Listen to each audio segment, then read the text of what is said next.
strive for what is right and pleasing in God's sight and a democratic speech.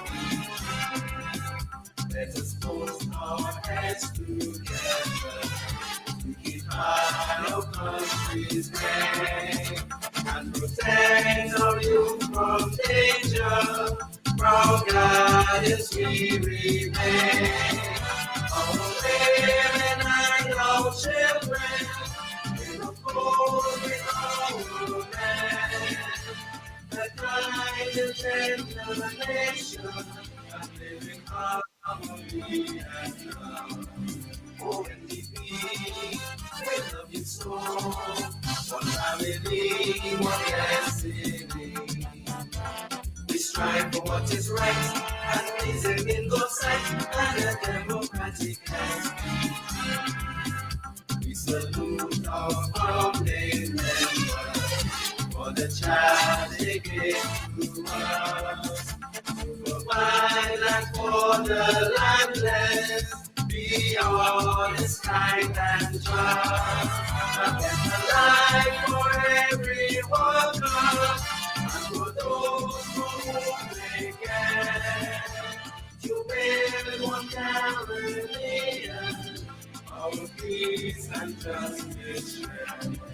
Oh, NDP, we love you so. One family, one destiny.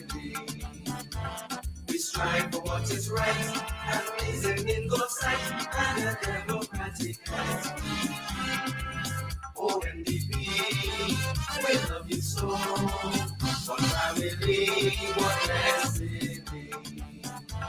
We strive for what is right and pleasing in God's sight and a democratic speech.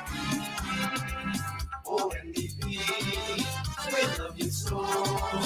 One family, one destiny. We strive for what is right and pleasing in God's sight. The winds of change are sweeping through the region. Change is long overdue. This is a new year. These are new times. We are the New Democratic Party. This is the New Times program with your host. We are ready. What about you?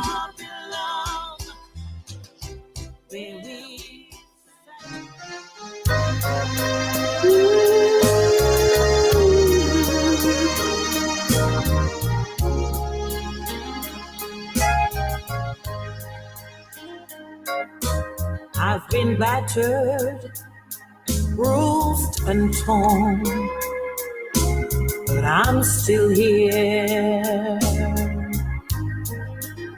Some days my life was filled with fear. Oh, but I'm still here. So many times I had to fight just to stay in the right. I have failed so many times, but I'm still here. I had many disappointments, but I am still here. There were days when I thought I could not make it, Lord, but I'm still here. So many storms I had to bear, Lord, for your joy they can't compare. Storms of sickness, storms of strife, oh, but I'm still here. I've been abused and misused, but I am still here. Been persecuted and accused, oh, but I'm still here. Lord, it's such joy to know that your love had kept me so. Through the valley I had to go, but I'm still here. I'm still here to praise your name. Lord, I'm still here. You took the blame. Seems like my life was all so wrong, but your love has kept me strong amidst the gloom and despair. Lord, your love has kept me here. I cried and I cried, but I'm still here. I'm still here to praise your name. Lord, I'm still here. You took the blame. Seems like my life was so wrong. Yes, your love has kept me strong amidst the gloom and despair. Yes, your love has kept me here. I cried and I cried, but I'm still here. Oh, yes, I'm still here. Let me say a pleasant good morning to St. Vincent and the Grenadines. And let me welcome you to another edition of the New Times program for today, Thursday, the 21st day of August in the year of our Lord, 2025. My name is Igal Adams, and I will be the host for today's program. Let me just remind you that the New Times program is a politically sponsored program. It is sponsored by the New Democratic Party of St. Vincent and the Grenadines, the oldest, most loved, and the party that represents the majority of voters in St. Vincent and the Grenadines. It is the only political party in our country that has outlived its founding fathers. Our leader and president at this time is none other than the esteemed Honorable Dr. Godwin Friday, 5 times elected representative of the Northern Grenadines. Before we go any further, we will have our reading from the Bible, and we are going straight to the book of Proverbs. And we read in verses 5 and 6. Proverbs chapter 3, verses 5 and 6. Trust in the Lord with all thine heart, and lean not unto thine own understanding. In all thy ways acknowledge him, and he shall direct thy paths. And this is the word of the Lord. Proverbs 3, 5, and 6. I think I should read it again. Trust in the Lord with all thine heart, and lean not unto thine own understanding. In all thy ways acknowledge him, and he shall direct thy paths. Yes, may the Lord add a blessing to the reading, hearing, and doing of his words. Let me say a pleasant good morning to our leader and president, Dr. the Honorable Godwin Friday and his family, to our past leader and president and past Prime Minister of St. Vincent and the Grenadines, Brother Arnhem Eustace and family, to all of our members of parliament, elected and nominated and their families, to all of our candidates for the upcoming general elections and their families, to all of our past parliamentarians and their families, our past candidates and their families, pleasant good morning to you all as well. to our executive members, our chairpersons in the various constituencies and their families, pleasant good morning to you. And to all of the people of St. Vincent and the Grenadines, the NDP supporters, wherever you are, we say a pleasant good morning to you, and to those who are some way out of our local in another country, some other part of the world, whether in the Caribbean, in Europe, in America, Africa, wherever you are. I just want to say a pleasant good morning to you. And to Vincentians on the whole, blessed good morning to you. And to persons who are tuned into this radio station, but you're not a Vincentian, you're not from St. Vincent, but you're just keeping up to date as to the things that are going on, we welcome you and we say a pleasant good morning to you. And we trust that everything is well with you wherever you are. The weather today is very nice. See, it's bright, it's sunny, it's breezy, very lovely weather. So we hope that it's the same for you wherever you are, whether you're Vincentian overseas or you're one of our foreign brothers and sisters from another country. We trust that the weather is doing well with you. Well, let me just remind you that tomorrow evening, 7:30, at Byra Flat, the New Democratic Party rolled into that community with its village meeting.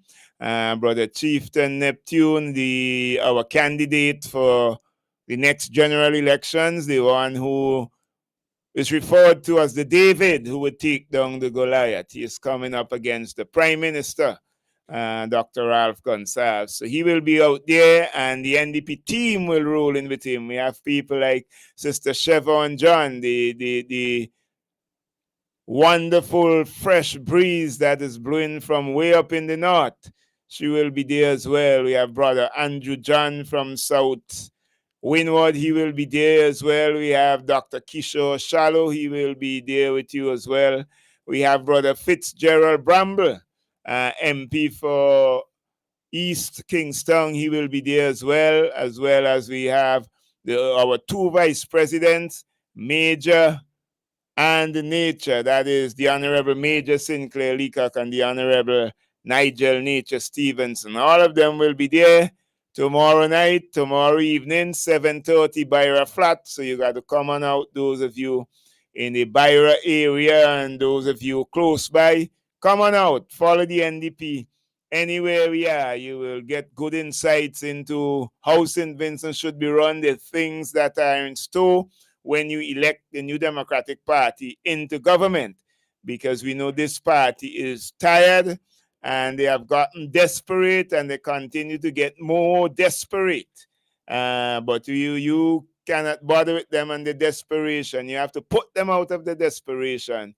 When they announce the poll, the day for polling day, whenever they announce it, you got to go to the polls and look for the key, which is the symbol of the New Democratic Party, and put your X right next to the key and make sure that you bring an end to the rule of the Unity Labour Party in St. Vincent and the Grenadines. Put them out of the desperation, send them home, retire them. The leader should have been retired a long time ago, but he seemed like he don't want to go. So you, the people, will have to make sure that he go. They're getting a little desperate now, and you can see the desperation. 24 years and counting, almost 25. They never had anything to do with cricket in terms of putting on any kind of cricket show. Next thing you know, they come up with emancipation cricket because they're getting so much licks from the people.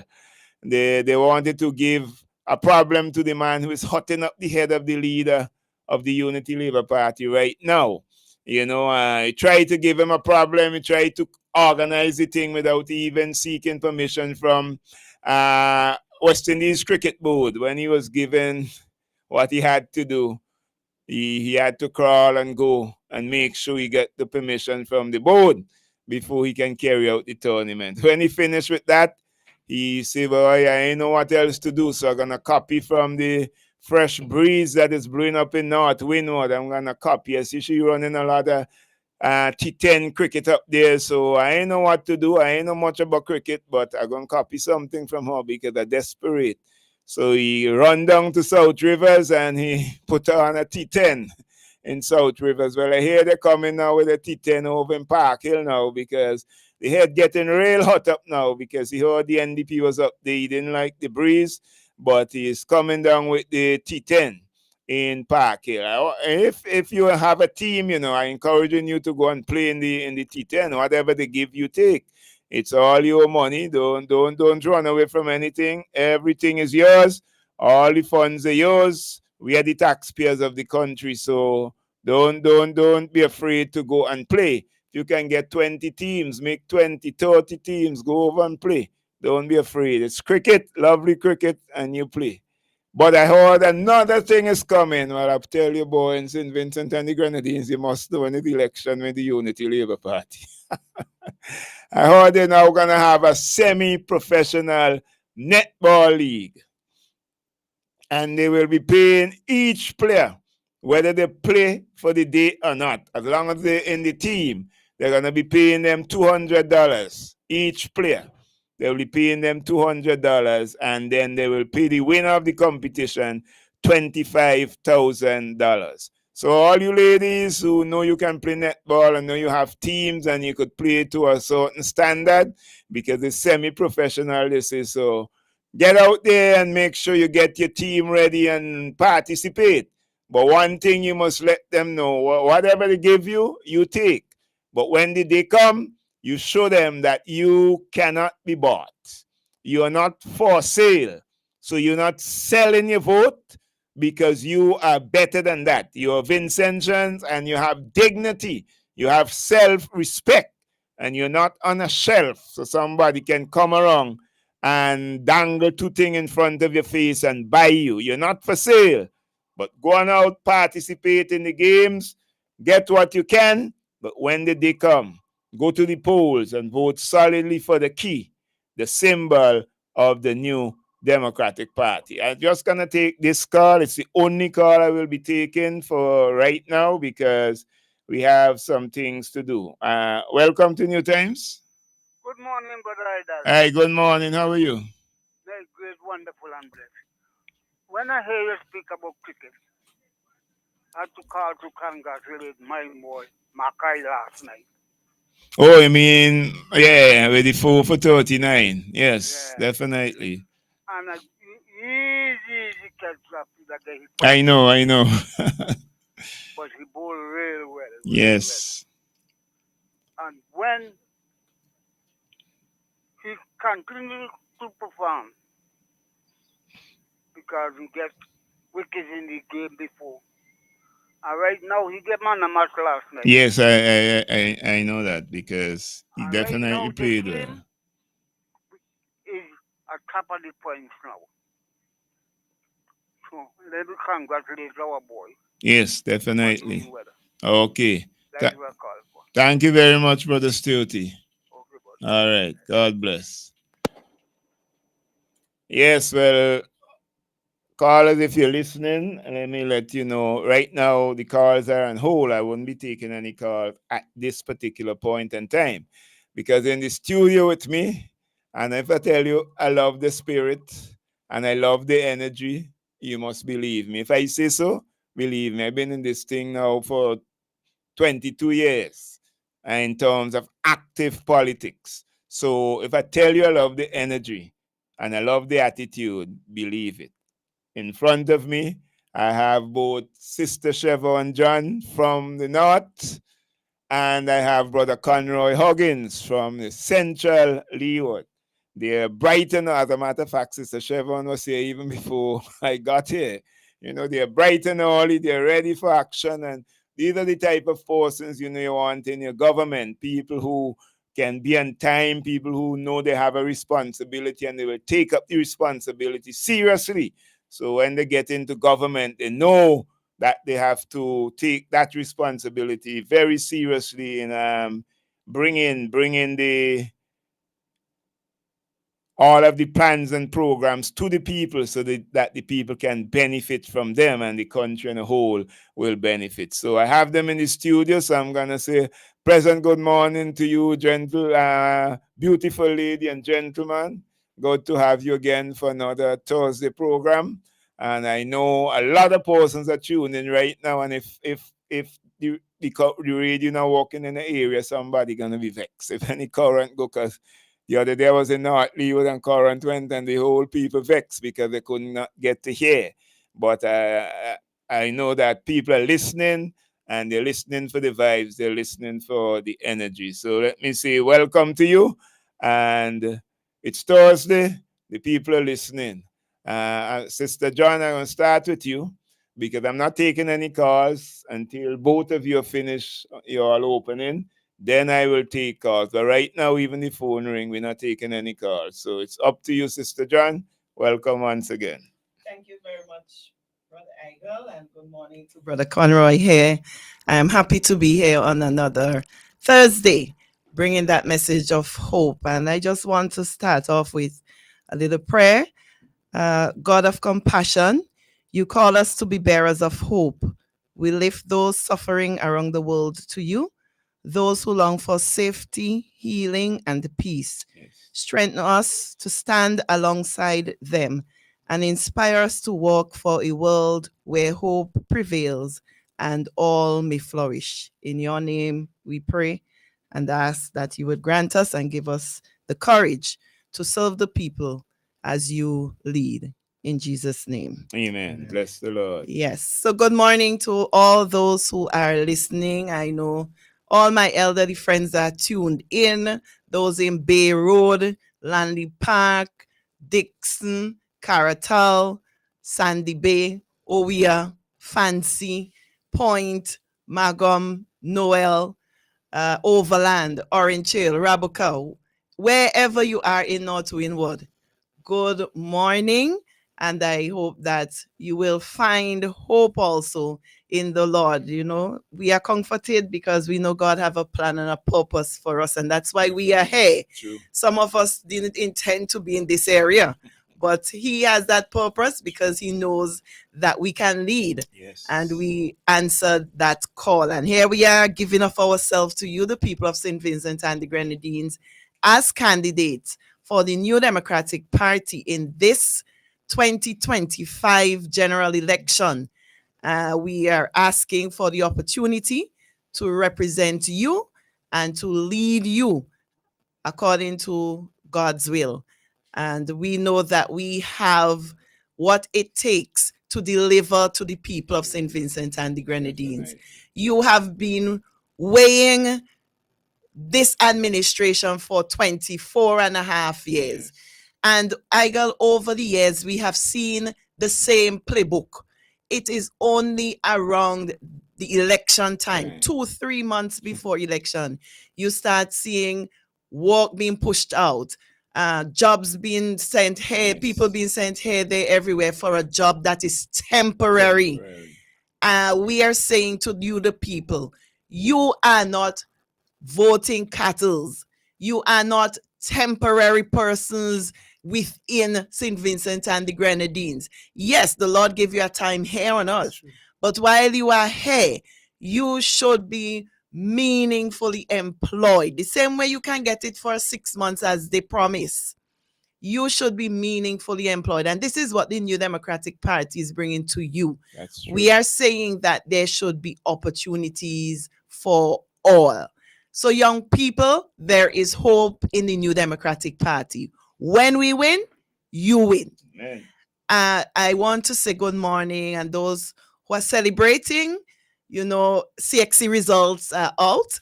And let me congratulate all students who have done well.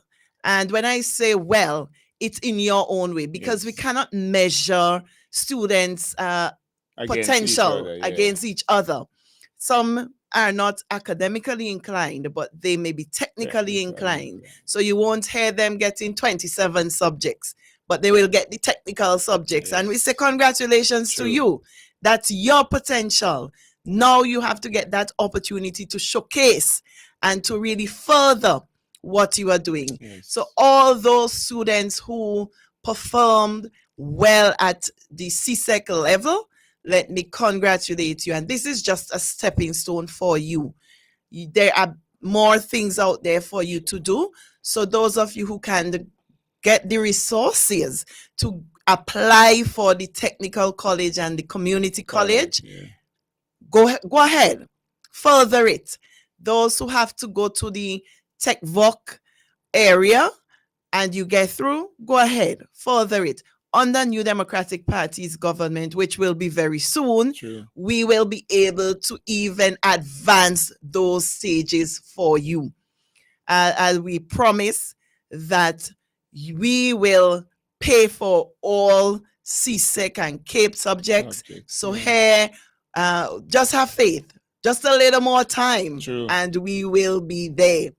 I want to say good morning to all those who have served under the New Democratic Party and they are home now retiring, or they are home just enjoying the life that is there, that is theirs. So for those who have served well under, I was going to say Sir Annie Eustace, but I can give you that honor too. So Honorable Annie Eustace and his wife and children who have given their time while he was in service. And Sir James Mitchell, may his soul rest in peace. But you have done well. And I can name a lot of them, but I may miss out some, and I don't want to miss out some. So those of you from Leeward to Windward, and also for those persons who work in the public service and give of their best, and those who are working now and are doing their best to ensure that things run smoothly in St. Vincent and the Grenadines. Kudos to you.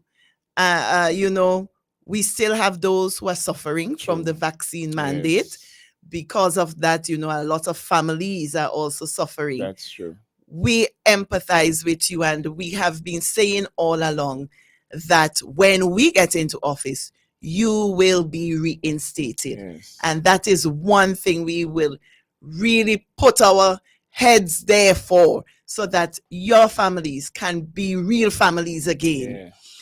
I want to also say good morning. I know my mom is listening. She's always tuned in. Good morning, Mommy. Yes, Mommy. Always listening. And my good friend Mandy and Mama, they're always tuned in, Mr. Lorraine. From all those from OWIA, they're always tuned in. And I know when I get off here, my best friend in fancy there, Angelique, she would be calling me and saying, you didn't bring me up either. So, sometimes you start calling names and that you get into trouble. I know. But I know there are good persons who are out there and who are rallying behind the New Democratic Party because they really want to see progress in St. Vincent and the Grenadines. So let me also say good morning to our leader, the Honorable Godwin Friday, president of the party, and his wife, and to our vice presidents. They have been, and our chairman, who has been working for years to really see the back of this government. And I know their reward, their labor will not be in vain. So we are working now with the team NDP. Good morning to Team NDP. Everyone on board. We are all ready. We are all geared up. We have a sound mind going into the elections. We don't have a old mind, and we are ready to take care of the grandfather. Who call himself. We are ready to take care of that grandfather. We are the grandchildren. So we are telling him, sit down. We're going to take care of you, man. Don't worry yourself. But just good morning to everyone who are listening. Those in the diaspora, good morning. You have been working hard and have been contributing to St. Vincent and the Grenadines by your remittances. And we want to thank you for really keeping our country going, keeping families going, because some families without that remittance, they would not make it. So good morning, and we hope that you stay in touch with the programs and you will be able to better speak about what the NDP has to offer. Thank you. Thank you very much, Sister John. And let me join with you in congratulating those 60 students who were successful in the exams. Let me shout up Dante and Shanti from Paul's Avenue. They both, brother and sister, they both set the exams, and they were successful. So the one called me last night to Very tell well. me to give me the good news. Very So well. And my sister-in-law Maureen, she's okay. listening from Maryland. So let me shout you up, Maureen. Yes, and while you're in Maryland, my sister, she might be tuning too, Esther. So let me shout up just in case she, and All sometimes she has to right. walk, so you can tune in, but there are times she will be able to tune in. So thank you very much, Sister Siobhan. And that is how the people love to hear it. The vibes and the energy, man. You know when something is new and it's working for you. So now, Brother Conroy, it's your turn. So I know your people listening. Stuart, you done calling already to congratulate McCoy, but I know he didn't know you reached in the studio. I didn't tell him nothing because yes, so it's your time now. So your people are listening. Yes, well, thank you again, Brother Eigel, and always a pleasure to be on with you and Sister John. It is such, a blessing to be on a Thursday morning. I honestly look forward to it, engaging with the team here. But as I go around the constituency of Central Leeward, and as I, traverse in town or wherever I am, persons will just reach out to me and congratulate about the program with myself and Sister John, the great work that we are doing, the energy that we are bringing to this election, and how much they look forward to hearing us every Thursday. So I feel a sense of obligation and a sense of duty to always be here, to speak to our people and to address their concerns. Because as a caretaker of a constituency, now that I'm in opposition, on the verge of getting in soon, to be the representative of the constituency, it's very important to be able to represent the people's voices, what they're saying, and the issues that are affecting them. So always good to be here. Thank you again. So let me say good morning to all of St. Vincent and the Grenadines, the diaspora, wherever you are, whether you're in the UK diaspora, the European diaspora, the North American, Canada, US, the Caribbean, Asia, Africa, wherever you are, because we have people from these parts of the world now in every continent, just about every country, wherever you are. And radio today is not just the transit. It's wherever you are on your smartphone, your smart devices. So wherever you are, good morning to you, and a very special good morning to the people of Central Leeward. I'll have to do that for my people. It's really a joy for me to have this opportunity to be representing the people of Central Leeward. Definitely. I said to persons that this is purpose. It's a sense of duty, but it's purpose. We can do better, and we are aware of that. We are better. And so I want to say good morning to persons as far as Belials, the farmers in the mountains, my boy in the mountain, the Kiman, Spready. I had to big him up. Yeah. The brother, the big yellow key, he's listening every morning. He's in the Yes. mountains now, so I really had to big him up. The people in Wally Labu, Curtains, Macagrong, Lally Road, Mountain Road, all of Curtains Hill, all of Barley. We have a lot of communities in Barley. It's true. That's true. I can't mention all of them now. I'll come into some specific after. Peters Hope, Mount Twin, Layu, Bookament, all of the constituents in the constituency. I just want to, say good morning to you. Also want to send special good morning to our dear brother, Norel Hull. Yes. In Curtains. He is serving as a mentor and a guide. From time to time, I meet with him. So special good morning to you, Brother Hall. Also to Sir Herbert Young. Special good morning to you, sir. We're happy to have you still around. And, we reference the work that you have done in the time that you served True. in the NDP administration, both as a representative and as a diplomat. So we are really proud of your work and your legacy. Also, good morning to our dear brother Ben Exeter. Yes. He is currently out of state, but also want to thank him for the contribution that he has made. And, I've taken over from him, but he has been extremely supportive. He and I spoke a few times this morning already. Okay. So he has been given, great support, even, he's not in state. Right, right. We have the technology in which we do our thing. And, we have a good thing going on in Central Leeward. So want to thank those who served, who came before me, the work that they have done. Sister John, Chevon mentioned those who went on before us. I endorsed all of that, whether in the Leeward side, Kingston side, all over. Brother Eustace, Mr. Eustace, I had the opportunity to visit him just about 2 months or so ago. Okay. And I met him with him and his wife and, the daughter, and, just had some time with the family. And that was very special for me True.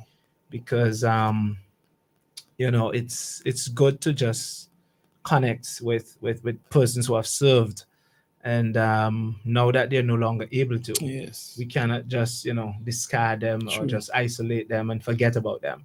It's one of the things that we cannot allow ourselves to do. To do. In the same way that we went and met with To Brother Dugan, Carlyle Dugan, yeah. and he appreciated that so much. He always talked about it, and I'll do some follow up with him, and we intend to continue to meet with others. So I always meet with him when I'm in the area and so forth. There's so many persons I would like to send out good morning to, but definitely have to big up the guys in Butland Glass. Butland A lot of Glass. activities going on there right now, which I'll Okay. talk about when I talk about Central Leeward. But Budu, Brother Caesar, Sister Nicola, Trouble, Stanley, all the people dug in Butland Glass. Special good morning to you. There's a football team that I've been giving some support to in the Barley football competition. Want to send out good morning to them. Conroy Huggins beside FC. Okay. They had a game yesterday. They're a pretty young team. They're very enthusiastic about Right, playing, right. but they do not have the experience as yet. But they go along as they go But along. yeah. So we're working on keeping the True. unit together, so that they would develop and so forth. So I want to send out good morning to the team, and all the guys. We had one death over the past weekend. Sister Annalyn Cunningham Stevens, 3 acres. Want to send out condolences to her children, grandchildren, great grandchildren, the entire family circle. She passed at the age of 70. So want to send out condolences, especially to Cecilia, her daughter. Had some time, spent some time with the family on Tuesday, and that was good. I actually met with her earlier up in the year. Okay. So whenever I'm in Reversion going through trade, because you have to pass through Yeah, that area. yeah. So I would always, stop by and have some conversation. And Okay. she was just ready, couldn't wait for the day. But the guy is delaying the thing so much I know. that So. a few of my elderlies are passing, and she has been a very, very staunch and strong supporter Okay. of the New Democratic Party for many, many years. And when I got to meet her, she was just excited that there's a young man from Barley, from Curtains. Yes. And she was, we have we own now, and we're looking forward to bringing home we own now.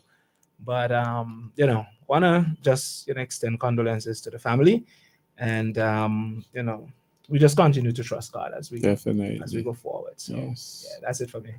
Okay, thank you very much, Brother Huggins. And for all these people, you really have to win. Those who were hoping that you will get in their That is my lifetime, commitment. and then That they is my happen to commitment. pass, and Yes. we're not there yet. They wouldn't see us getting in, but by the grace of the Lord, we have to win this election for all of them. We know that it was a few weeks ago, a couple of weeks ago, they came to the parliament to borrow monies for the port, for roads, for burial. And I hear they're coming back to the parliament to borrow some more. And this time would be to insure the port. That's what I'm hearing. So I want Vincent Jones to know. Are you referring in addition to what just In passed? addition to what passed. So it Okay. means that they are not Right? So I learned that they will be coming back to ask for funds that will be for insurance of the port. But I want Vincent Jones to know and really to look and see what is going on. When our government don't know what it is doing, that's why you have all these things. yeah. If you're building a port, you must know you need equipment for the ports. So when you think to build it, you have to include all those things. You must know you have to insure the port. Suppose some accident happen on the port, what you will do? You know that. Anybody who's planning something properly will put all those things in place. You don't have to start calm as if you don't know what you're doing. But like as Phillips did say, it's a kind of tack crazy ants government. They really don't know what they're doing. They don't know how to really set out a plan to go anywhere. They just do things like that. And then now coming close to an election, they're taking that project to get monies from the state by indebting the state, because they have to borrow the monies, right? For the indebting the state. And then we see how they're lavishing a campaign. But at the end of the day, they don't have to pay anything for it. It is really Vincent and people have to pay. So I want Vincent to take note and see the time really come for these guys to go home. Don't be fooled by what you would see in the next 2 months leading up to election. Mm-hmm. The lavish things they will be laying out in you. Don't be fooled by it. Make sure you keep your head on. And when you go to the polls, you only look for one thing. Just look for the key. You don't even have to look for the name of the person, because in South, we know there's two surnames the same. Look for the key. That's all. That's the symbol of the NDP. So whichever constituency you're in, once you see the key and you mark your X next to the key, you know you're voting for the candidate that NDP has there, and also you're voting for the New Democratic Party, and also to remove the Unity Labour Party from office. We in St. Vincent, we had enough. We fed up. And we can't take anymore. We have a national debt that is very high. Extremely. And people don't understand when we speak of that. Major has expounded so well on it. Fitz has done Fitz has done the same. And people seem not to understand. But if our national debt is so high and we continue to borrow, we are putting ourselves in a hole, in a jam. Yeah. Basically, what this government is doing is trying to empty the treasury. Well, they don't empty it, because if you have to borrow for everything they want, they have to borrow. It means nothing is there if you have money in your purse. And they're putting the hook further in the gill of the fish to kill the fish. But we want to tell Vincentians, it does not have to be so. No. If somebody is trying to kill you, you can rise. True. Buju said, don't you go down. Hold your head above the water. One day. That's hope. Things must get better. Yeah. That is hope. Sometimes and they're coming with that mantra, believe what you see. But we have to look deep down.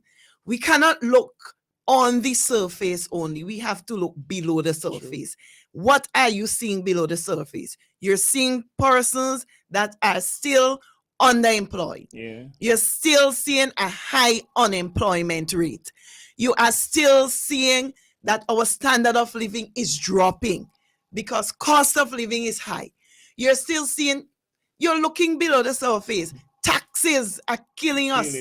Yeah. And when you borrow, obviously, you must look for some form of financing. Yeah. And that form of financing in our country is tax. Yeah.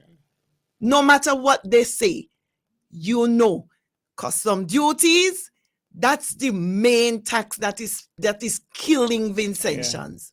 You see that 1% that they put on? Oh yeah. We that is think, killing. and Vincentians going along thinking that it's just a normal 1%. But when you look at it now, the average Vincentian finds it difficult to bring in a vehicle. Yeah. Long ago, when you could have bought in 2 and 3 and 4 vehicles, now the custom duty alone is It's killing you. you. You have to now look for triple the price of what you pay for the vehicle to clear that vehicle. Plus, you have to go and insure, and insurance went up. Yeah, you have to license. And now you have to license, and license went up. And you have to pay your driver's license. That went up also. If it's a van, you have to pay conductor fee. That went up as well. So it is killing the normal man who wants to make an honest living or who wants to live comfortable. They cannot live comfortable. And that's why we are saying to tackle that cost of living, to tackle the cost of living, we are going to ensure that custom duty, we look at it and we revamp that custom duty. Definitely. Because you have to analyze, when you go in, you must analyze the situation. We have to now analyze it and see what is best for the Vincentian. Definitely. Whatever we are going to do is what works best for you, because we love people. Definitely. Our concern is people rising from the bottom up to the top. We are not going to start from the top and go down. We love the people of St. Vincent. And that's why we're coming to you. That's why you see us throughout doing our house to house and speaking and interacting with those. We are not in our vehicles driving in the AC and going and they're on a phone. And no. We coming into the grassroots because we believe that grassroots is where you start and then you pull people along to become better citizens. All right. Thank you. We have a call here. Welcome to New Times. Welcome to New Times. Hello. Welcome to New Times. Am I on? Yes, please. Yes. Is that Igal, right? Yeah, I'm Igal. Right. Yes, and Miss Baptiste. Miss John and Brother Huggins. John. Oh, so many of you. But I'm wondering if you're aware of the mischief that Mr. Cummins made at the hospital yesterday. Which mischief he made? He made mischief at the hospital? No, I'm not aware of any mischief was made by the hospital. That he was visiting the hospital yesterday and taking photographs, he and Colin Graham, and caused some mischief down here. But we are waiting to see that he put the video up. But because he was assaulting the security guard, so we are not seeing that. He asked Mr. Prince last sitting of Parliament about some stuff that is lying in the hallway, and Mr. Prince explained, and he himself said that he agreed with what he's satisfied with the answer. But lo and behold, that he came here yesterday, the security told him that's not how things done. Okay. Yeah. He is not on the program today, so he can't defend himself. It doesn't matter that, so I'm making the public and to know. I am saying I was not there either, so I don't know. Okay. I don't know what went on. It is only you making a report. So I heard what you're saying. Yes. But I can't verify neither of it, so I cannot. Verify. No, because I wasn't there, yes, so how would I verify? But so maybe, I don't maybe know, right? if it was Ralph Gonsalves, then you probably could have verified. No, I wouldn't verify. The same thing when they accused Ralph, I said the same thing on the platform. I wasn't there, so I cannot say he is guilty or he is not guilty. I can't say so. So it's the same thing I'll do with this one. I wasn't there, so I don't know. I can't see anything. Well, thank you very much. Call him now and find out. Thank you very much. Yeah, I can't say anything about it because I wasn't there. I had no. I have another person holding on the line there. Yeah, I like to just make some brief comments in relation to the. We need to just hold the call for a bit. Okay, well, Um, the one on the WhatsApp could hold in because that in is thing. I in ain't in taking the other in one. relation to the comments you made about the port. I don't want to say too much about it, but just a little about it because I really need to get in some content on what is happening in Central Leeward.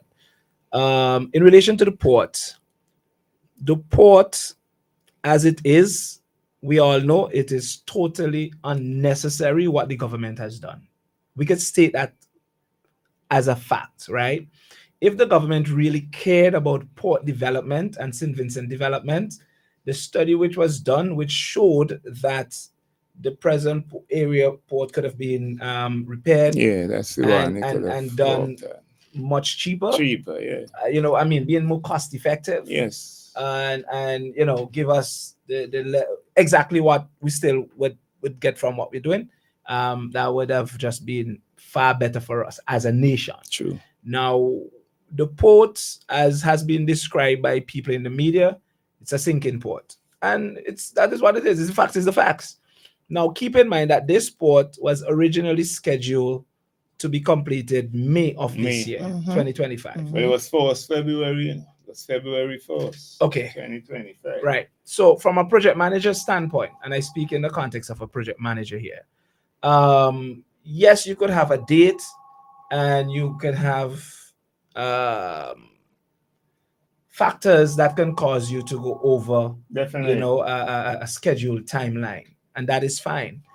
But what we are seeing here, it's not so much that the professionals are guiding the process, because when it was unveiled that the port had problems and water and material, was leaking out Yeah. through the quay wall and so forth, um, I got information that that problem was there even before burial. I mean, that's someone indicated that they recognize that as far back then, and they felt something was wrong. So you can look at that probably being over a year ago. But the long and short of it, when it was exposed, they defended it by saying, okay, it's an easy fix, we have a standard fix, and it will be completed August. Yeah. And now it is shifting from August, and they say now October. So when you see this way of operation and the way in which things are being done, it is clear that professional people are not guiding this process. We are just getting information, I guess, because it's an election year, it's a period of election, and you're trying to. It's a rush. It's a rush. It's a But rush. it's not just a rush. They're trying to convince people Mhm. that the timeline that is given, we're going to get it right. Even when other professionals who understand the field, work in the Caribbean, work in St. Vincent, are saying, no, this is not going to happen. And that has happened every time. Same thing with the airport. Exactly. And you have Land the delays and plane delays and and delays it and 2 delays and years delays and before they delays. were ready and all Right. that stuff. So the long and short of this is that the concerns about the port are there. They're going to prove what they have to prove. That's fine. But reality is going to be reality.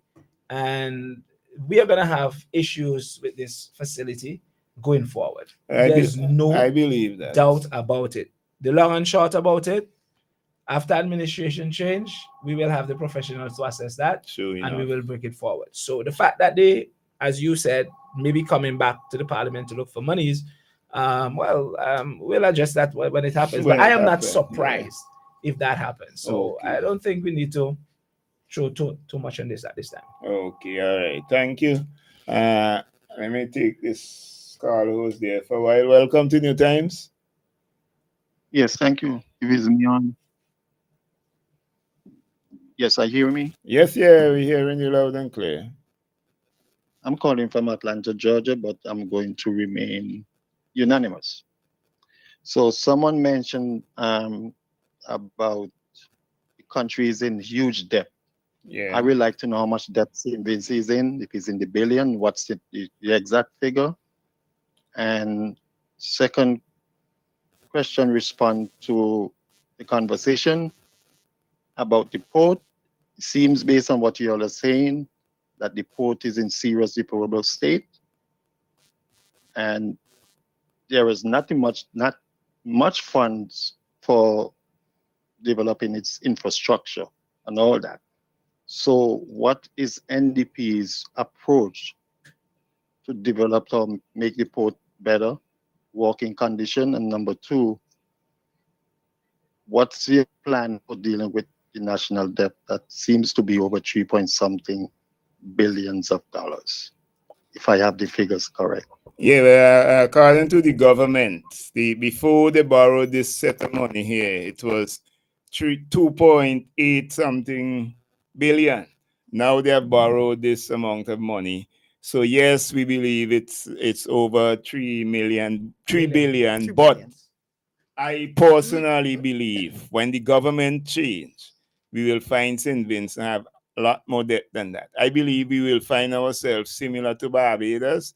The government was giving a figure publicly, but when the government changed and they went now to examine everything, the debt was nearly twice as much as the government was revealing to the people of Barbados. I believe it might be the same or similar in St. Vincent and the Grenadines, but we wouldn't know until the government changed, because that's when you will be able to have all the books in front of you, all the figures and so on. That's when you would actually know what the actual debt is. We wouldn't know it right now.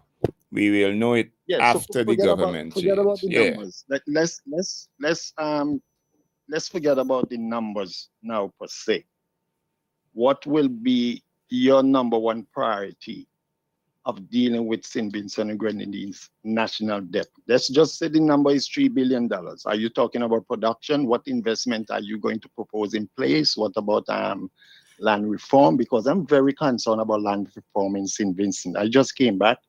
I spent a month during the carnival season, and land reform, a matter of fact, I met with Mr. Friday. I spent almost half an hour with him, and I brought those concerns up because it seems like a lot of St. Vincent lands are being privatized for foreigners.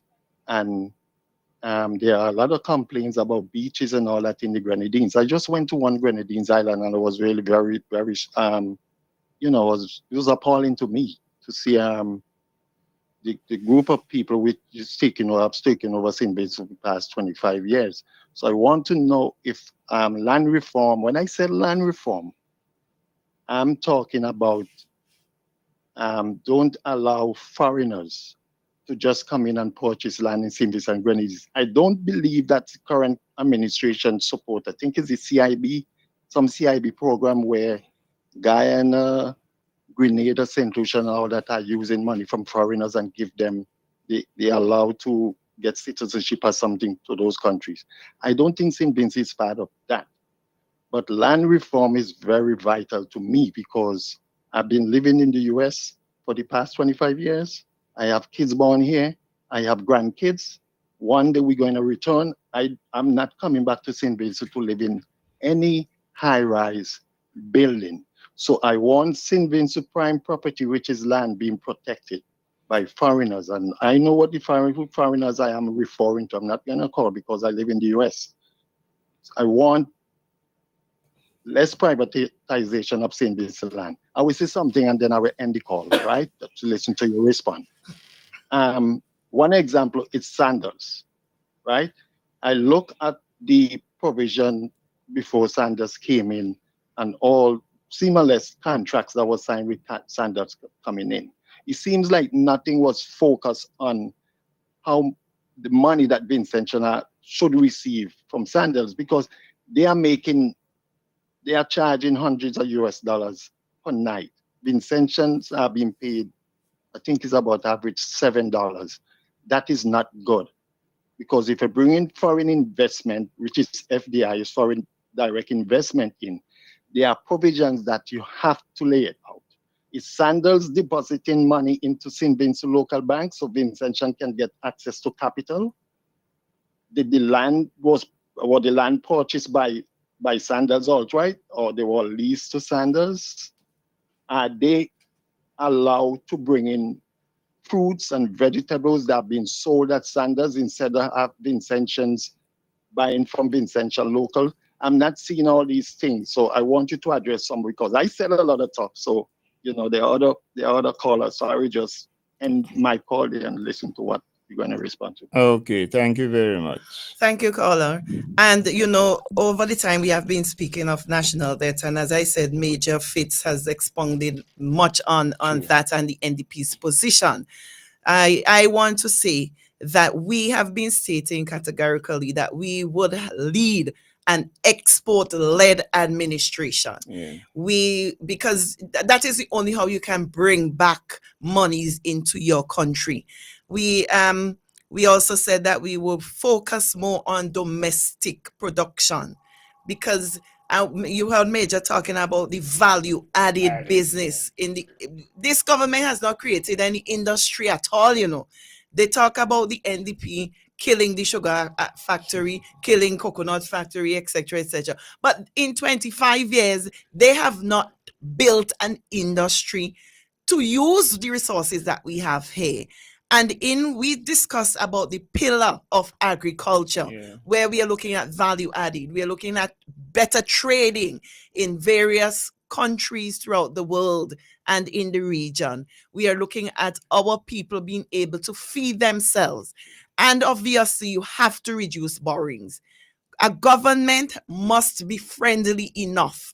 And I am sure our foreign policy will be one where we establish friendly relations with other governments, and also keep what we have if they are favorable to our people. Sure. Yes, we are going to encourage foreign direct investment because it is important for a country.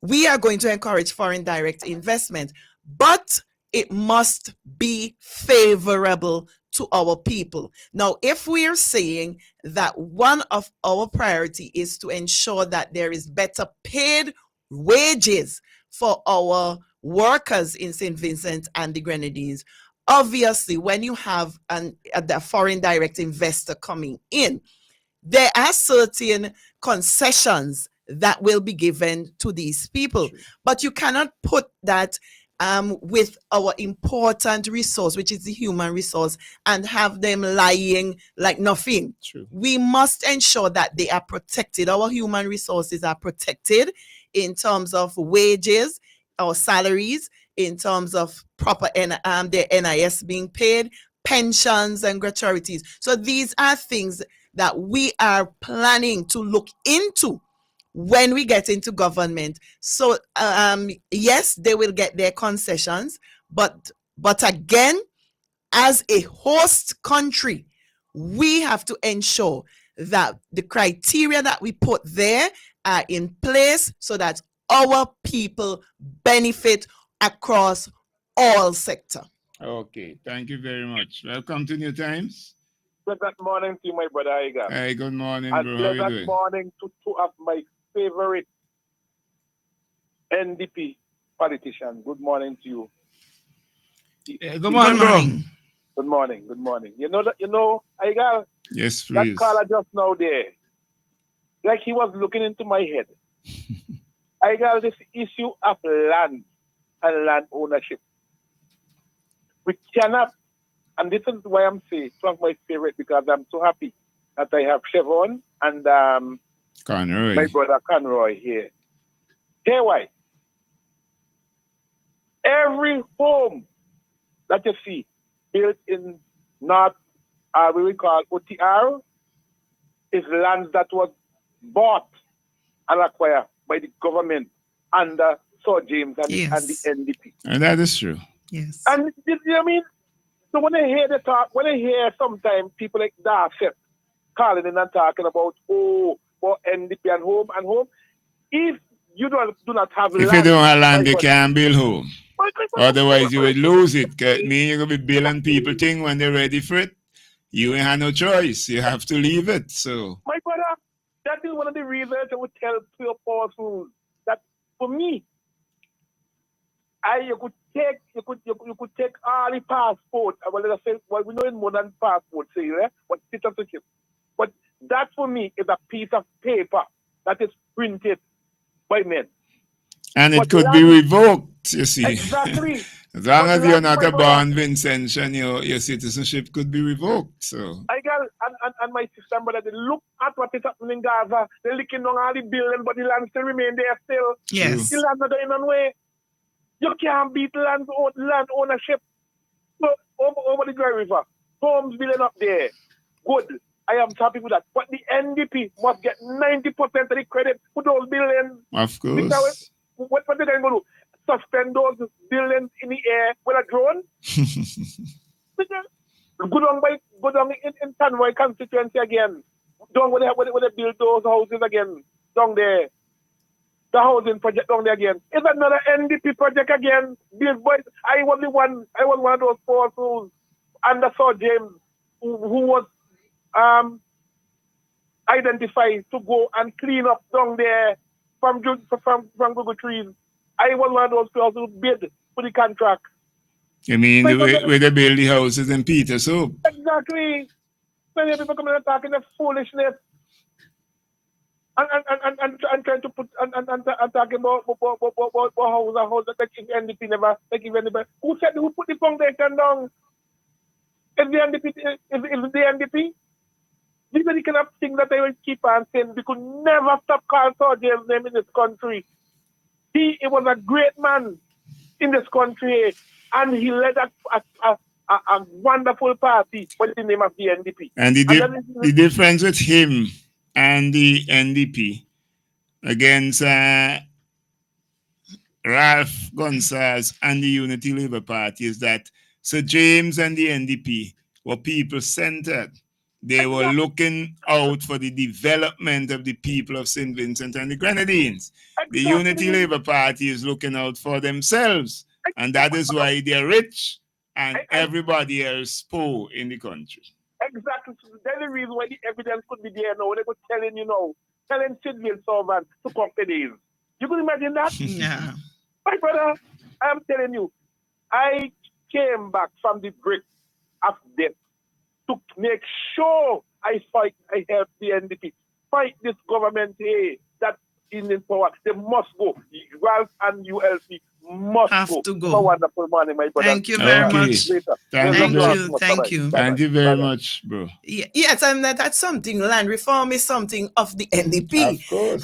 When we even spoke land reform across the Dry River, over the Dry River, one of the things that Sir James said to the people, work the land. Yes.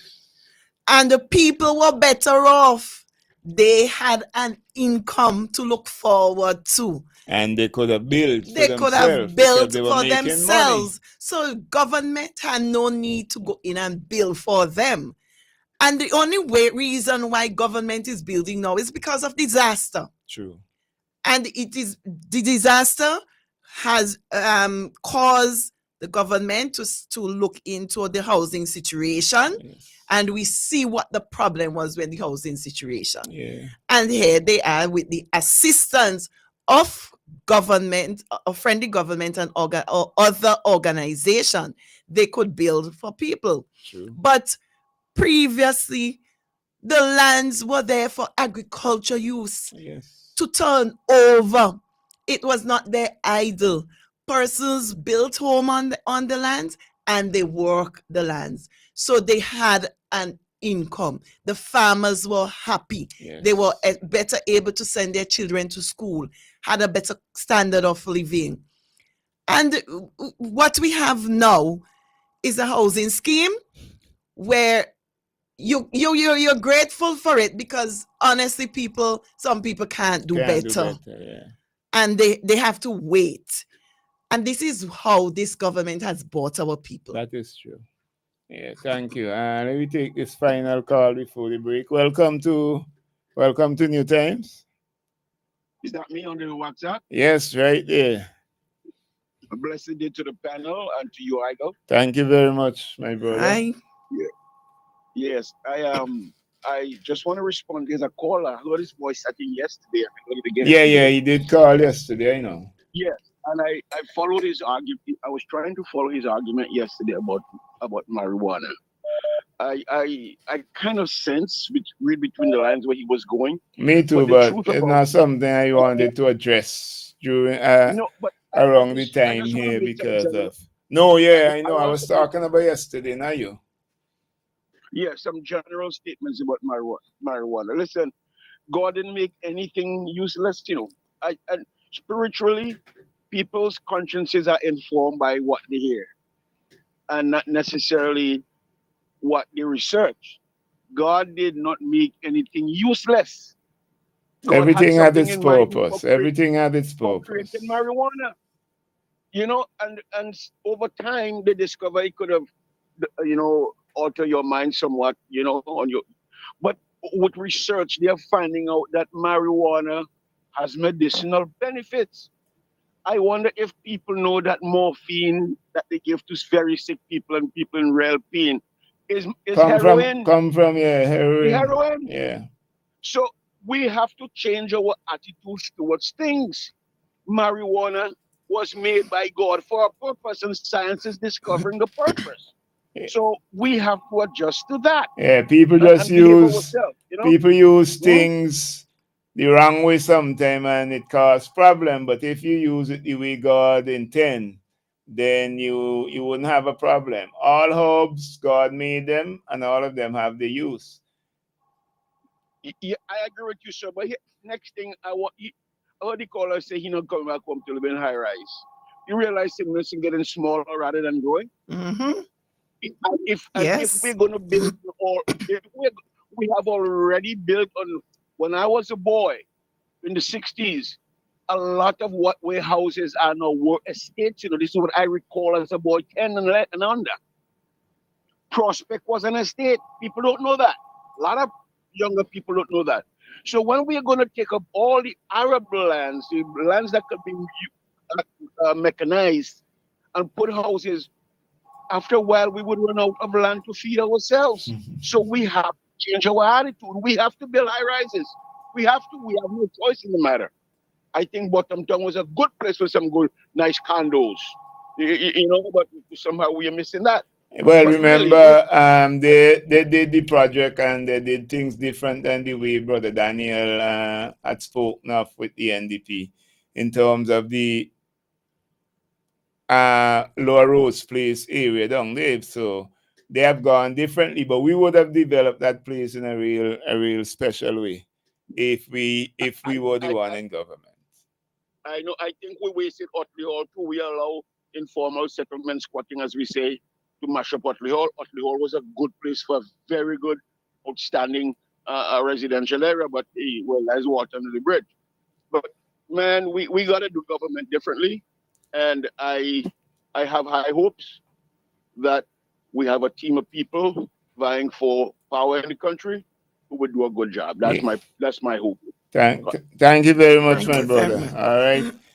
It's now 12 o'clock. So we're gonna take the break and then we'll come right back. Some other callers are coming in, but they'll have to callers, you'll have to call after the break because we're going to the break now and then we will come right back. General Hardware still has the best prices on steel, lumber, and plywood. So go on, compare prices. And if by chance you find a better price, no stress. Just talk to the General and they will beat that price plus give you special priority delivery. Yes, General Hardware offers free island-wide delivery on most purchases. So you never have to worry about getting your goods on site on time. Plus, shopping at General Hardware is a pleasant experience with friendly, knowledgeable staff always ready to serve. What more could you wish for, huh? So come to General Hardware for proper service, lowest prices, free delivery, and see why nobody beats the General. Nobody. Vanity Supermarket in Kingstown, serving the nation with quality service and excellent prices. At Vanity Supermarket number 2, located at Upper Middle Street, we are proud to serve you. We are second to none. Call us at 457-1616. We at Vanity Supermarket number 2 will always be here for you. Vanity Supermarket, serving the nation with quality service and excellent prices.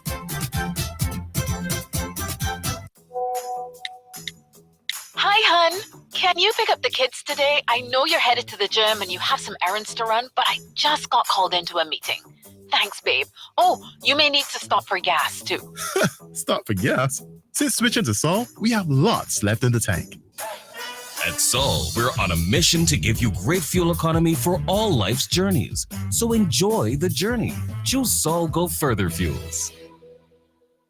Flow's prepaid customers can now unlock big bonus rewards like bonus data, prizes, and more every time you activate a 3-day prepaid plan or launcher. Activate a plan, then scratch to reveal your bonus data. Plus, get points for extra prizes. The more you activate, the more bonus data and prizes you can win. Get in on the big bonus rewards when you activate a prepaid plan. Dial *129# or visit topupflow.com to activate a plan today. There are many cleaning companies, but there is only one company that cleans, and that is VinceClean. So you don't have to wait for a season. Cleanliness is enough of a reason. Just finish building your dream home and wish to move in? Then VinceClean is for you. Do you have oil mark where that car is parked? New tiles just laid and want to remove tile grout, cement or paint? VinceClean is for you. Shampooing of chair sets, mattress, carpet, house cleaning. VinceClean is for you. So whatever cleaning you need and for the best prices and quality on the market, telephone 431-1360, 457-1649. VinceClean, VinceClean, VinceClean, the best in service. Hannah, guess who nearly burned down the kitchen trying to make gourmet ramen? You again? I had no garlic, no butter, no vibes, so I ran to Massey quick. Just for ramen? I came out with dinner, dessert, and even items to clean up. Plus, points on my loyalty card. I even transferred money and still had time to grab a little wine. So, basically, you lived in now? Honestly, with the parking, service, and the WhatsApp updates, I might move in next week. Who else doing it like that? Massey Stores, our family serving your family and your last minute cravings.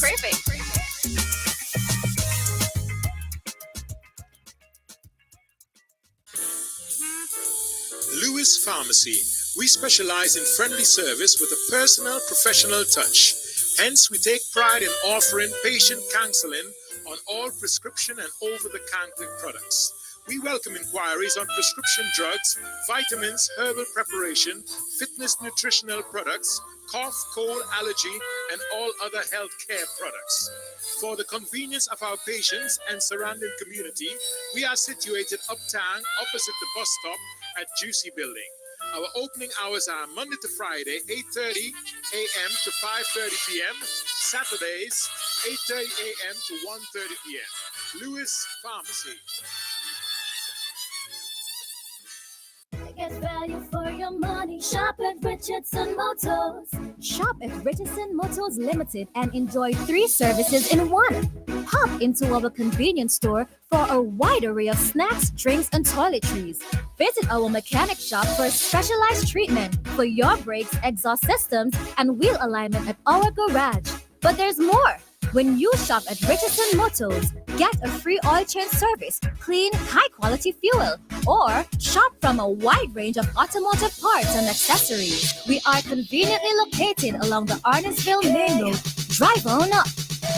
Reliability, convenience, and variety. Richardson Motors is your #1 stop. CK Graves and Company is the #1 supermarket, 100% intention. The Intention Supermarket. We've got more of what you're looking for in multiple locations to serve you more and more. In business now for over 50 years, and you will always save by shopping right here. Oh yes, we're #1. CK Graves and Company, and we are Vincent John, a supermarket for you and me.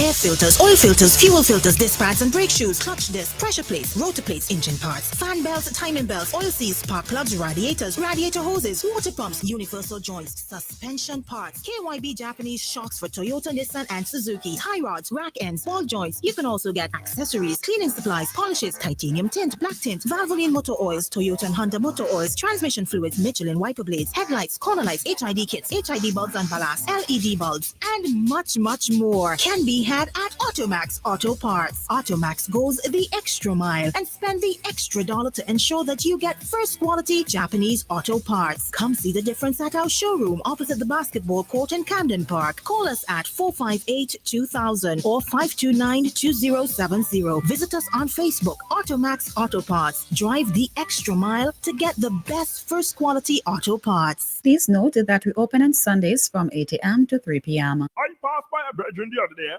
If you see he plays rat and cockroach racing, mosquito fighting one another for come knee in your ears, and the amount of woodlights I see, I had to wonder if them been in the wood with no attack and Billy Ark. I said, bye, call Flick.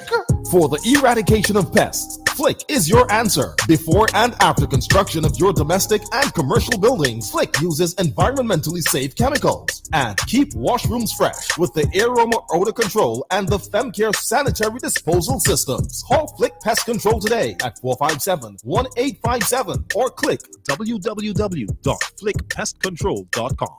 Memorial Funeral Home is the first in SVG to offer on-site cremation service. The new and modern crematorium provides a safe way to memorialize your loved ones. Memorial Funeral Home offers a variety of urns in which you can preserve your loved one in a personal way. Cremation can ease the financial burden as it reduces the cost of a standard funeral service by 50%. Caskets can also be rented. Cremation is a necessary option to the overcrowded burial grounds across the country. Their friendly and courteous staff will continue to take care of all your funeral needs, whether you choose to bury or cremate. If your loved ones die abroad, there's no need to worry. Memorial Funeral Home can assist in the transportation of bodies to SVG and from SVG to any part of the world. Memorial Funeral Home services can be accessed at their two locations. In Kingstown in the Russells Building at telephone number 453-2697 and in Mesopotamia at 458-8888. The Memorial Funeral Home, leading the way in modern and affordable services. Call us. We care.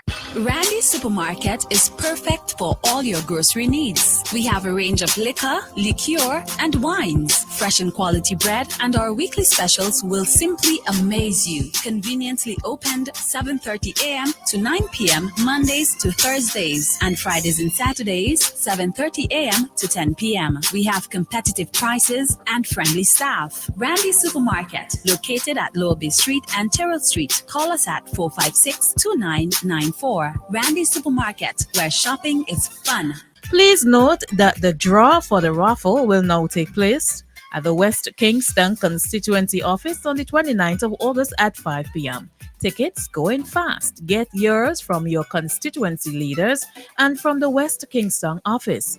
First prize, a brand new 65-inch flat screen smart TV. Second prize, an all expenses paid weekend for two in Mustique. And third prize, a grand food hamper. Get your tickets now.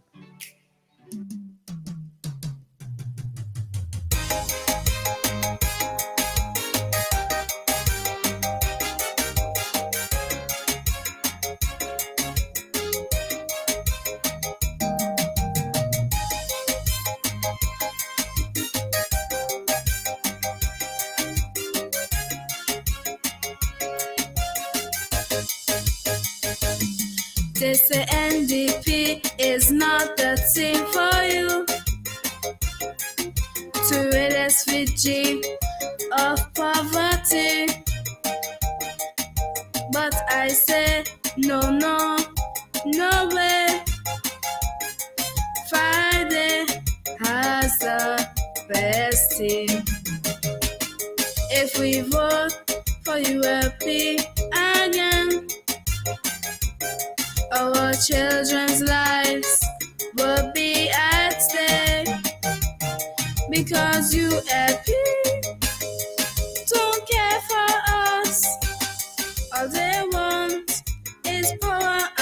authority. If we vote NDP, we'll be saving lives. So let's come together and vote NDP. Let's vote NDP. Cause together, everyone will achieve more. Let's vote NDP for progression and not segregation. Cause now is not the time for separation. But I started speaking and manipulation. And let's vote NDP. Vote NDP for a better SVG.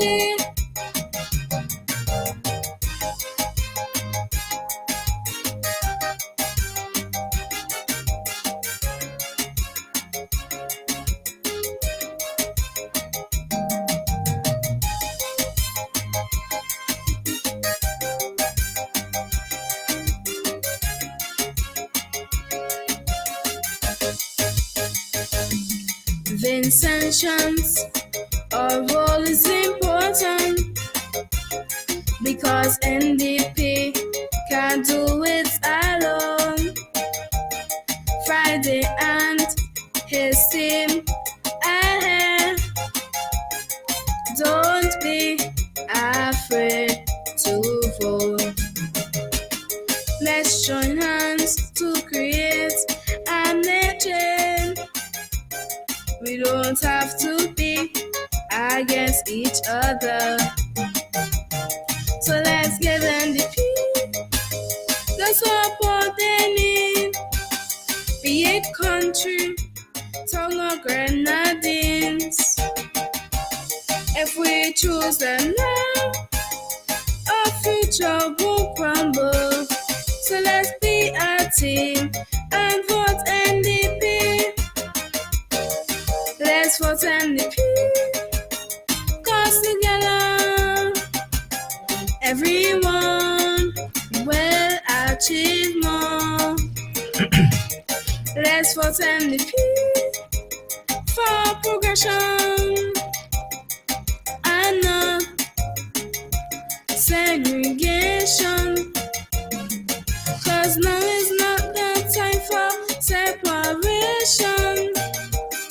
But I started speaking and manipulation. And let's vote NDP.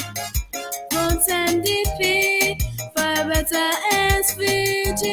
Oh, yes, you got to vote NDP for better SVG. Don't doubt that at all. The young lady singing there giving you the right advice. You got to vote NDP if you want a better SVG. Welcome back to the New Times program. We're going to be holding the lines for a little while because, we have our two candidates in the studio here, Brother Conroy Huggins and Sister Chevron John. And now it's time for them to address some of the things in their constituency. So we're going to start with Brother Huggins, and then we will go over to Sister John. So, Brother Huggins. Yes, I go. Well, thanks again. Quite a lot has been happening in Central Leeward, since my arrival. And I remember it was at Senators John village meeting. No, it wasn't a village meeting. It was the office opening. Office opening. Yes, office opening in September. I had just came in. Yeah. Just maybe a couple of days or maybe a week or so. A couple of days or a week or so, 2 weeks, 3 weeks maybe. And she had invited me to do a prayer. And the chairman at the moment, asked me to, give some remarks or something, And the people said I was on fire. I talked about how the place turn up, centrally what turn up, and Bassman then got hot up. Because around the time, I came in and then Dr. Shallow came 2 weeks after. So I think it was about the third week. And, since then, Senator John and I, we have been a pair and always on the program and so forth. But that for me was very special when I stated that. It was not something that I pre-planned or I had in my heart, Okay. but it was just a sentiment of how I felt. Right. That you know, my coming into Central Leeward turned things up, and that is how it felt, because the people were the one who called for me to come, Okay. and I responded, and I felt it was time for me to come forward, though I have been sought after by both parties Okay. for a number of years Yes. to come forward, and I made that public. I said that on national radio, but I got it is so much going on right now. I said it to John was saying in the last 2 months. Yeah. It was like activity galore. But in Central Leeward, when I came in September, I made the point that after 25 years of this almost 25 years of this administration, how Central Leeward has been neglected and abandoned. And those were my 2 words: neglect, abandon. Neglect, abandon. I was just the reality. And you know, people said, "Boy, that is true." I mean, Huggins is saying what we have said, but we do not have the platform to say it. Right. But now Huggins is there now as a caretaker for constituency. He's highlighting it, and you know, that resonated with the people. I highlighted the 2 most glaring things that you could have talked about in Central Leeward over the last 24 years. Is the 2 things of Belial's. The garbage dump, the landfill, and the prison. And that was facts, right? Some little trinkets would have been done here and there and so forth. But in terms of things for development and people's development, you didn't get that. And even infrastructural development in Central Leeward, we didn't get that, right? The ports that we have right now in terms of the wharfs, the jetties in Leyu, in Barley, they were built back in the 90s, right? 80s and 90s.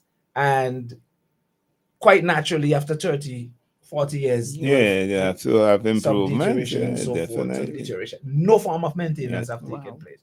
So even the waterfall in Leyu right now, that is literally falling apart. The wharf itself underneath to the road, about 10 feet in, it has been undermined. Okay. That entire section could just fall in at any time if we have another disaster, right? So those are the things that I highlighted.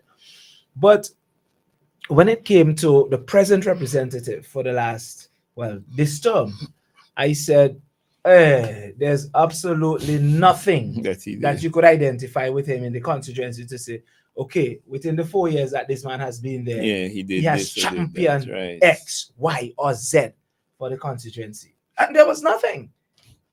And when they heard of me coming, so Louis Straker specific, I got to understand, said to the PM, you know, PM, Conroy is not an ordinary candidate. So we have to give Randy greater support, because Randy doesn't have what I have in terms of my coverage at the constituency. And with Conroy, it's not going to be easy for him. So what they did first and foremost, and I'm talking about July, because the talk was already in the air that I was coming. I came in September, but the summer, the talk was around and more around. As I went to funerals, I'm in the community, I'm at church, you know, the talk was going around. Though a decision was not made. But at that point, I remember in July, so Louis met me at a funeral, and he was like, Huggins! He was excited to see me. He said, I heard 3 of you up for Central Leeward, you and 2 young ladies. But how the lady is the preferred one? I was like, well, I don't know about that, you know, but and I said, if I am the candidate, you know, you're not winning the thing. And he was like, nah, man. The thing about it, he advised them that there's a road in Curtains in my hometown. My uncle actually one of my uncles actually live on that street. Straker refused from, these roads were all done before Labour came in terms of the cutting of the roads, right? Before they came into office. Right. So because remember the land reform, when lands were cut up and the people were assigned lots and so forth, roads in terms of the pathways were already excavated. True. But all of them were not completed because the administration came out of office in 2001. Right, and halfway through the term. Right. So some parts were completed, but some parts were not as yet, but they were all work in progress. Right. That one and one above were not done, just in front of a house in Curtains. He refused to do them because he said, I'm talking about in his 20 years being there before Randy, right? He refused to do them because he said only one person down there that votes for Labour. And as a result, he's not going to do it. So for the period of time that he served, including the 5 years that Maxwell Charles served, nothing whatsoever was done for the people. So with Brewster's time now, they realize, well, boy, we have to do something for Kurt because with Conroy, we can't allow this to happen because everybody trying to preserve themselves. So they end up doing those two roads and they are not completed, but they're nearing completion. Okay. That's the kind of pressure that came out since, right? Now, the same thing happened in Bukoment.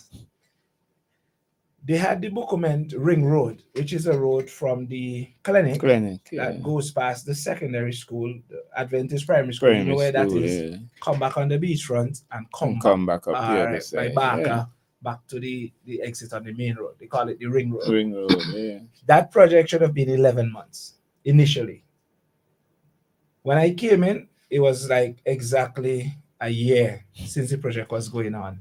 When we had our first walkabout, Dr. Friday, the leaders of the party, a large contingent of us walked through the community, and that was in October of last year, 2024. And the community people said to us, you know, this project should have been done, should have been completed, but it's going on, and it's like the jog in the foot. At the convention, which had happened the following week, in Peter Bodell. You remember I talked about it? Spoke about it. And when I spoke about it, the convention was the 13th of October. The next day, the team that was there was doubled in terms of workforce. Was doubled. And then they lined out now twice the road that was already done. They lined out twice that amount.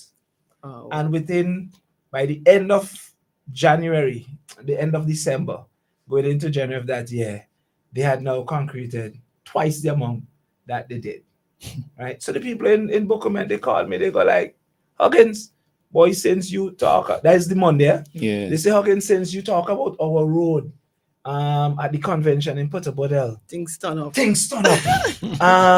workforce increase, and the men them actually start to work.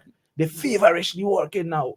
So I went and I visited the site. You know, I mean, I'm always in the community walking around and so. And then you just saw now, just going. Drains being done.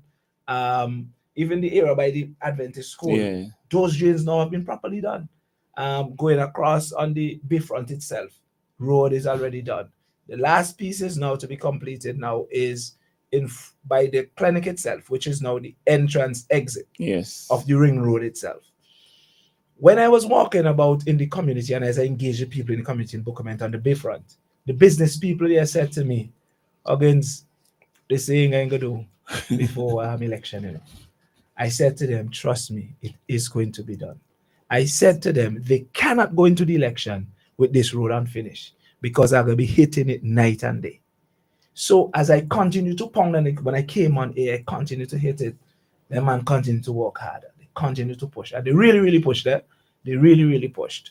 Now, the people in Bukoment are saying, so Huggins come now, you think turn up, you all start to push things because there was nothing in Bukoment that you could relate to the representative over the last 4 years. What persons there told me, they get some personal benefits because of the volcano and now with burial. And a few persons are on public assistance and that kind of thing, right? Which all of that is good because, you know, social development is also important. But in terms of benefiting the community overall, there wasn't anything. So this now is like, boy, that's the only thing. So that now has been done for the people of Bukoment. Now, in Barley now, back to Barley. Well, even before I go to Barley, I'll come back to Barley. Well, me go to Leo. The Palamis Road, I've been talking about this for quite a while. From the bridge, mainly where the agricultural house used to be, agricultural office used to be there, going up an area called Washington, and up into Palamis to go up into the mountain road, which takes you into Bellwood. Bellwood, yeah. I was talking about that road now, since I came through, and I continue to talk about it. You know what the people in the community said to me? They said, Mr. Huggins, it's since Mr. Straker time. They've been saying they go fix this road. And up to now, nothing. So the people said they don't have any hope that anything is going to be done.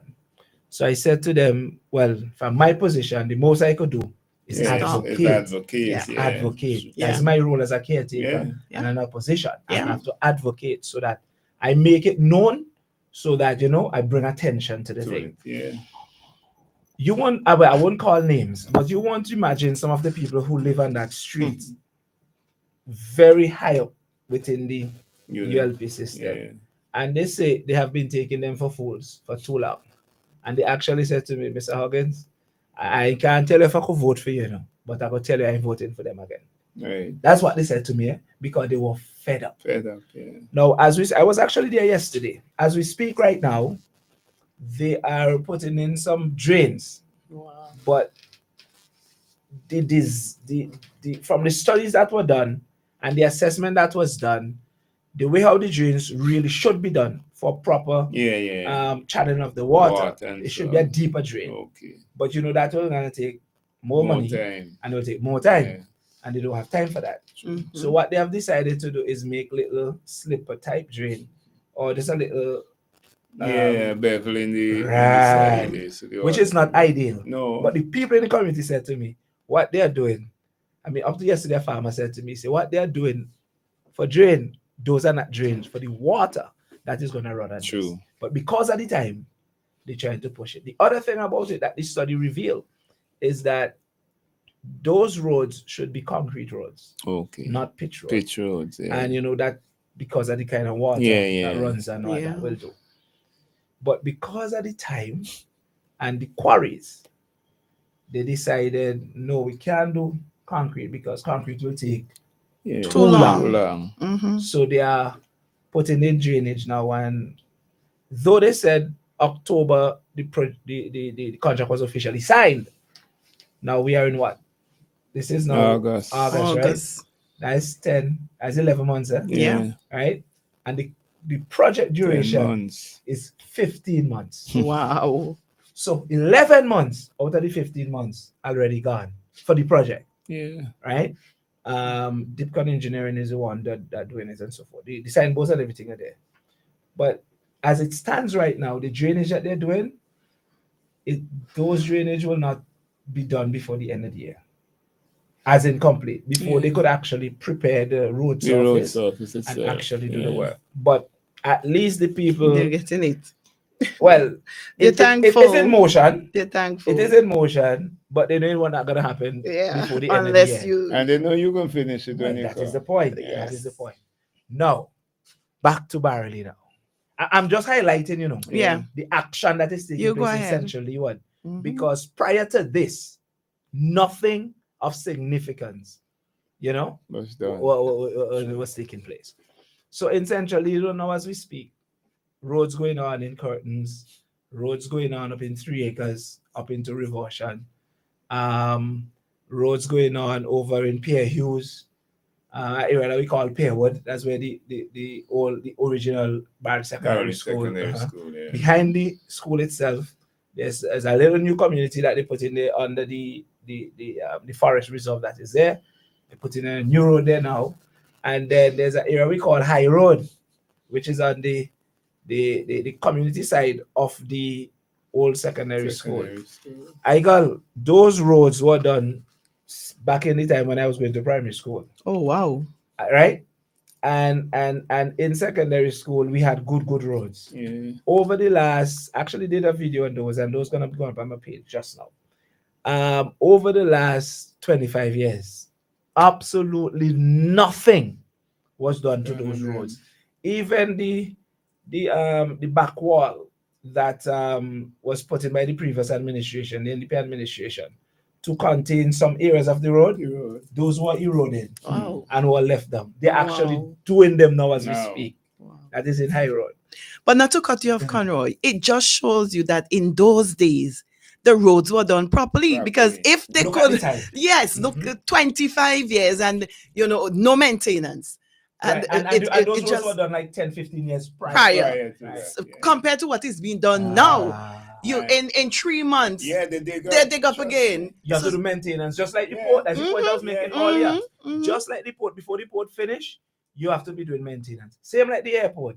The airport open, then a few months after, you have to rectify runway because of the way they operate. Same thing with the roads.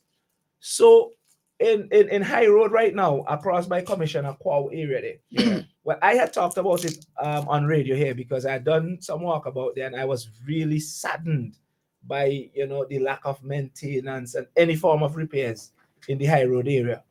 But what they said is that traditionally High Road, Green Hill, I think you did ask if there's a Green Hill in Barley. Right. High Road, Green Hill have been traditionally NDP strongholds. So they neglect them. They neglected them. But I said to the people, this time around, they have to bring some attention.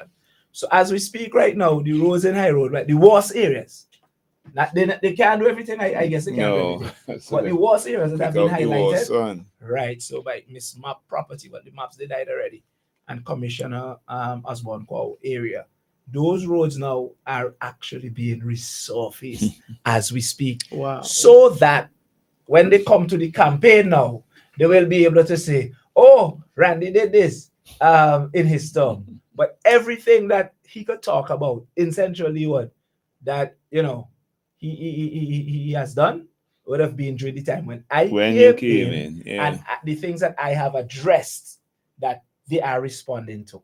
Now, to the best part of it, I got.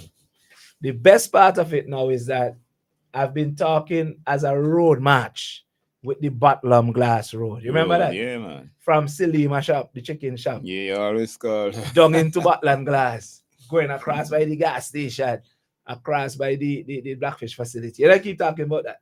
And how the road that was there since I was in preschool and primary school, now the surface is just dirt.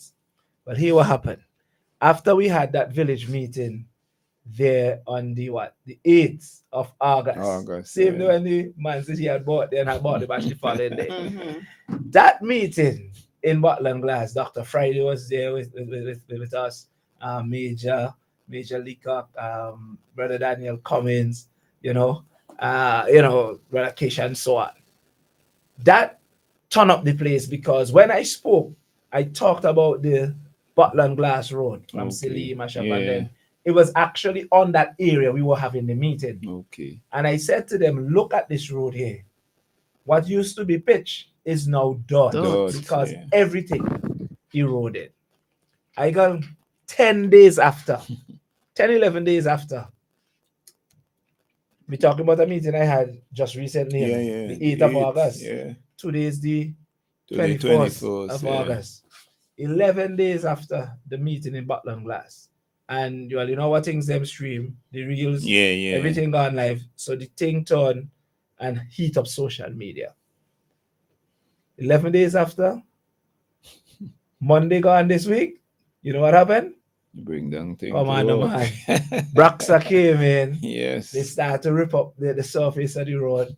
As we speak right now, well, they probably on the lunch break. But I was there yesterday, I was there Monday. I did a video on it on my page too. Okay.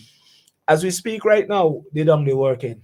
So right now, they are literally ripping up the abandoned surface that is there now because the thing is so bad. You can't use the surface. No, you have to rip it up. But what the people were saying to me yesterday is that, well, they're not doing nothing to the drain, but you have to deal with drain first. Otherwise, the same thing happen back to the road. But because of the time and the level of desperation, tack, as Philip said, helter skelter. They're just ripping up the surface and putting it back. But people in the know say what they're really doing is just a plaster seed. Yes. It's not something that's going to be durable, but they're just going to do it. So one person in the community said to me yesterday, so because Huggins Stark at the village meeting in Bottom Glass, they come in to fix our road now. So they say, if Huggins not been talk, I don't know where I get road. So they say, then think we notice. So they think now, because Huggins talk, an election close, then go fix it and think we go vote for them. I'm talking about people who used to support the They said to me, Huggins, I'll tell you straight up, you know. I'll tell you straight up. We with you 100%. Yes. And Bottle and Glass are yours. They said to me, you say Bottle and Glass turn up, but they say no, Huggins, Bottle and Glass turn over. They told me Bottle and Glass turn over. Yes. So hopefully by September, these roads should be done if they have the result. Well, they can't make the mistake not finishing. I could tell you that because I'm gonna be on it like a leech. They can So fight. they have to They fight. can find the resource so many ways. Yes. The other thing about it quickly is that the blackfish processing facility, because they didn't listen to local knowledge, people from the community Yes. and the local contractor, they didn't listen to him, they didn't listen to the people when they were giving them, you know, telling them in terms of the water coming in and how it will damage the front of the area because of how they were going to do it. They didn't listen, and so said so done. The thing fell apart. So what is happening now? They have to now take down the back wall, which is like a city fence that they had there, because the entire thing has been undermined and broken down. And then the platform itself for the facility that has to be dug up and redone because water went all the way up. Yeah. So as we speak now, they have to do remedial work. This is a building that even open yet. This is the same thing we're talking about. Wow. This building not open yet, you know? Wow. Right? And this is a project that they had in store for Barley since the first storm in office. I could tell you that since 2004, they've been promising Barley this project. I talked about it at the meeting. Yes. 25 years later, it's still in deliver. So, to the people of Bottle and Glass, to the people of Barley, to the people of Central Leeward, you have seen it with your very own eyes. And as I said it, it has happened. I said to the people, I got it from internal source that they are going to come to Bottle and Glass to try and resurface the road 2 to 3 months before election is called. I said 3 months. So said. So done. So the people said to me, boy, Mix, we believe in it, you know, because what Huggins say, come to pass. Come to pass. Yeah. Right? And people are wising up. People, yes, for second, third time, yes, they were fooled. But people are wising up now. People know this is the same old song. Same old Sankey. You're singing. And no Sankey not sing so again. No, not at all. No. Can't go with that. No. You know, right in Dr. Friday asked about the fisheries because, you know, for a long time, that was not in operation. And I went down the road sometime and the people them saying to me, they start pulling out wires down there, you know. So I said, I wasn't following. They said, what do you mean? Yes, they come up there by the fisheries there and they're pulling out because there was no electricity at the building. And that whole building the entire thing has to be repaired.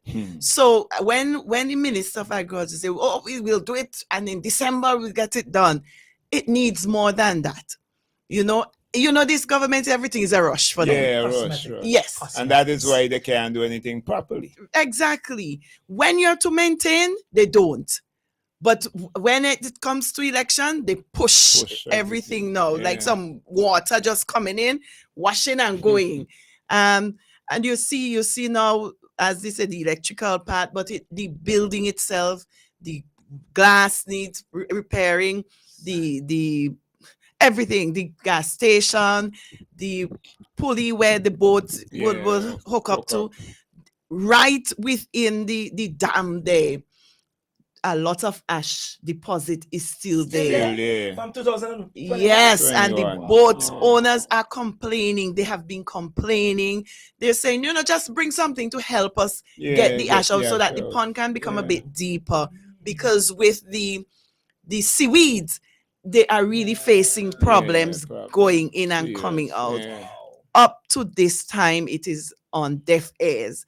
And I really do hope that they're listening and that they can give these fishermen some help, some assistance in getting back the pond level.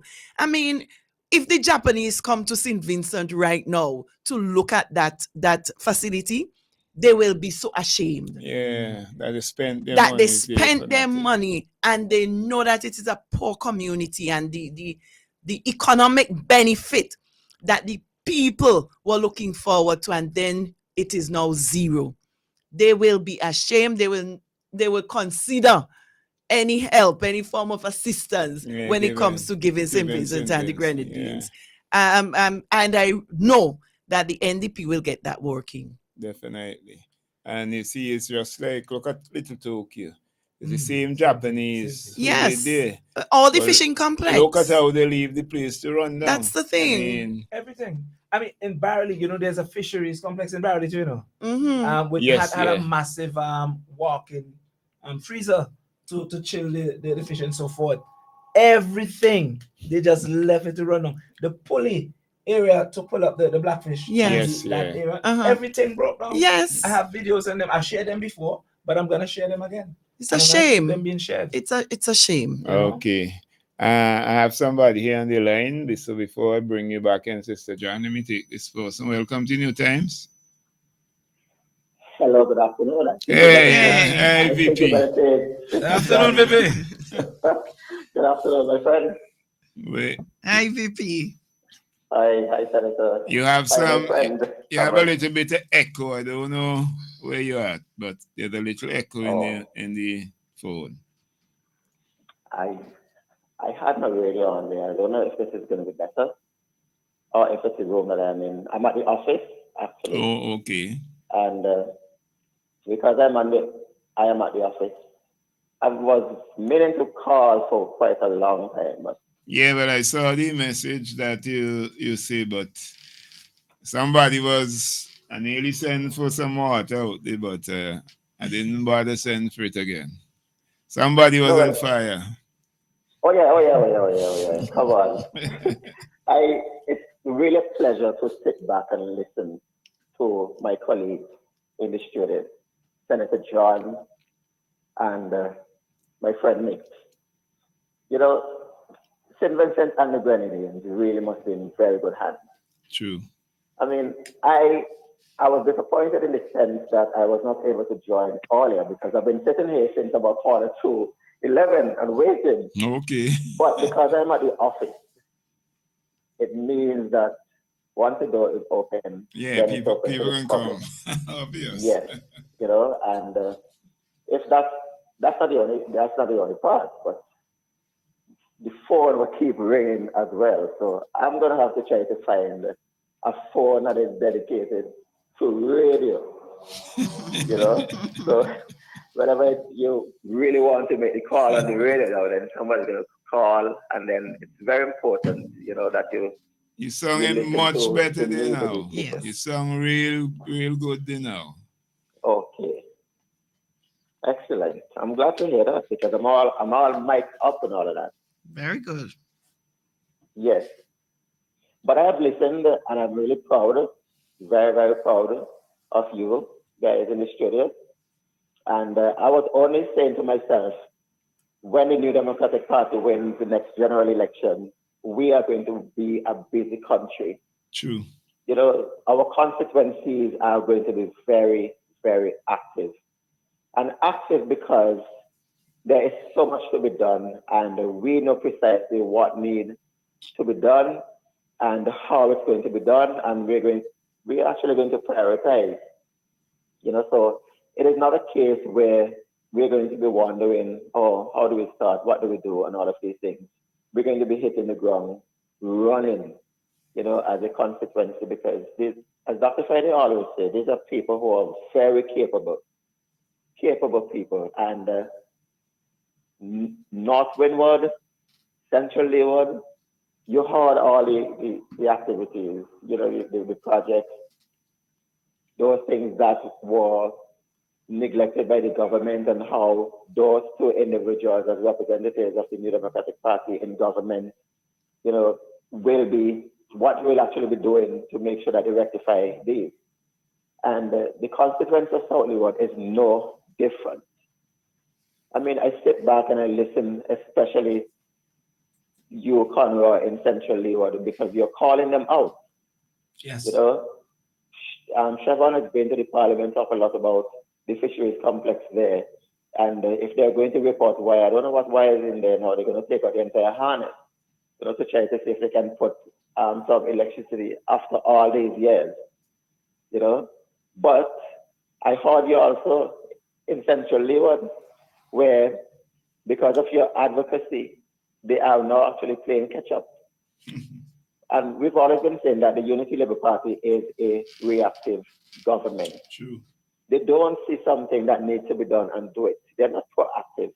Brother President, after Brother President, they're not playing catch up and they're trying to play catch up.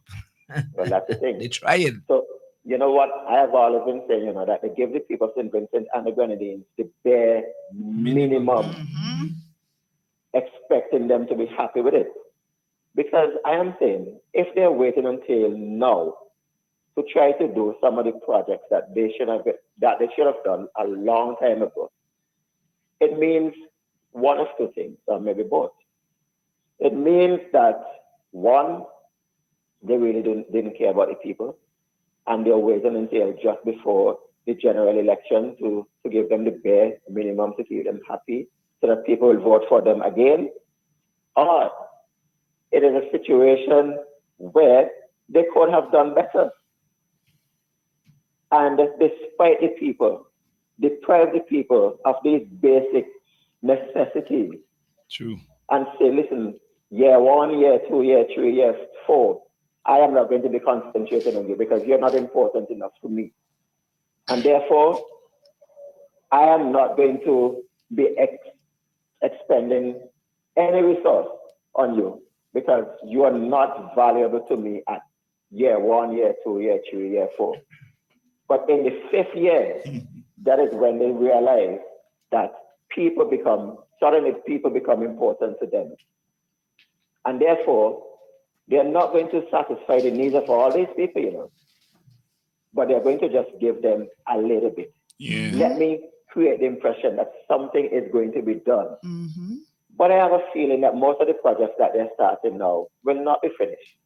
Well, they can't finish. They don't have the time to finish them before election, except it's a very small thing. Mm-hmm. Well, I mean, you're so correct on that, because even with those that I talked about, what they're doing is like they do a little piece up in Pierre Hughes, a little piece over in High Road, and then now they down in Button Glass. So they're over in Curtains. So, they're all over the place. Shuffling to give the people in the community something is being done. One your person's message and say Brewster came in Green Hill before the election and he never came back. That was the last I election. got that for the whole day yesterday. Yeah, I was in Bamboo Square. Just message and say that. I was in Bamboo Square and one person said he came into Bamboo Square once on a vehicle the following after the election to thank the people. Okay. They say after that they never see him again. So most of the guys in Curtin say they only saw him on TV once or twice. Okay. Yeah. Sorry, Nature. Well, guys, you're free to come in at any given time. It just means that I'm holding up the line because for some reason there is no WhatsApp. There's no WhatsApp. I used to have NiceRadio WhatsApp on my phone, and all of a sudden it disappeared. I'll have to send it back for you. Yeah, but I mean, it's there actually saved. But when you go to it, you get nothing. Yeah, so I wasn't able to call. So as a last resort, I'm actually using the fixed line. And I know this is a line for the general public. People is call, yeah, I know. So that they can call. So by the time you go to the other break, you can probably send, if there's a change in the number, you can send it back to me so that I can join after. I'll send it for you while you're speaking there before we take the break. I'll send the link. Oh, okay, very well. So, yes, I'm making the point that these are people who really don't see our people as being important to them until it is the eve of an election. All right. And this is not a government that people should actually be entertaining at this time, because you fool the people 1, 2, 3, 4 times. 5 times. I mean, you can't fool people 6 times. Yeah. Anybody who is fooled is because they are, what I would say, willingly ignorant. They just accept it. It is no longer the fault of the government because they have shown their hands. They know exactly what they're doing, and people by now should understand that this is the playbook of the Unity Labour Party. It is, like in the wall out there, especially with respect to crime, you know, the officers, the law enforcement officers, when they apprehend certain people and they do their investigation and so on, they realize that there are some people who have a pattern of behavior. True. You know, so they've been doing this repeatedly. They've been doing this particular crime over and over and over. So it becomes a pattern. It becomes a part of them. It is a character. It is what identifies them. And it is precisely the same thing with this government. Yeah, you read them like a book. You can read them like a book. Like over and over, they're doing the same thing. So if for some reason, for some stroke of luck, they want to win the next general election, we should entertain the thoughts. Hey, that gonna happen. No stroke of luck, nothing gonna happen. The people, me tell you, in Batland Glass, the people them say to me, Huggins, eating turnover. You know what I mean? Labour people not going to vote for ULP in this election. That is the truth. That is why the man that is bought the thing that crash. I tell the people them, if I ain't a vote for me, you know, and I only how NDP go win. And now they have a narrative now to say, well, I put NDP in a government and they go victimize you. They go take your job. Them know that they are history. So we're not going to entertain them talk, the brother president. Okay, brother president, please don't. Them gone. They going. I just say that by the way, to just highlight the fact that it is actually a pattern, the same cycle. Same cycle all the time. Continue. Yeah. So therefore, our people have seen them, as I just saying, they're clear, they're conspicuous. People reading them like a book now. Insofar that I want to join the choir and sing the chorus now. People in my neck of the woods who have been supporting the Unity Labour Party, from the time they were able to vote, I'm now telling you that Labour must go. Yeah, they gone now. I am telling you, I went to a funeral on Saturday, and I would consider that area. I mean, I'm familiar with all those areas. That's where I have the memories of my childhood, in the Vermont area. And it has been the hardest part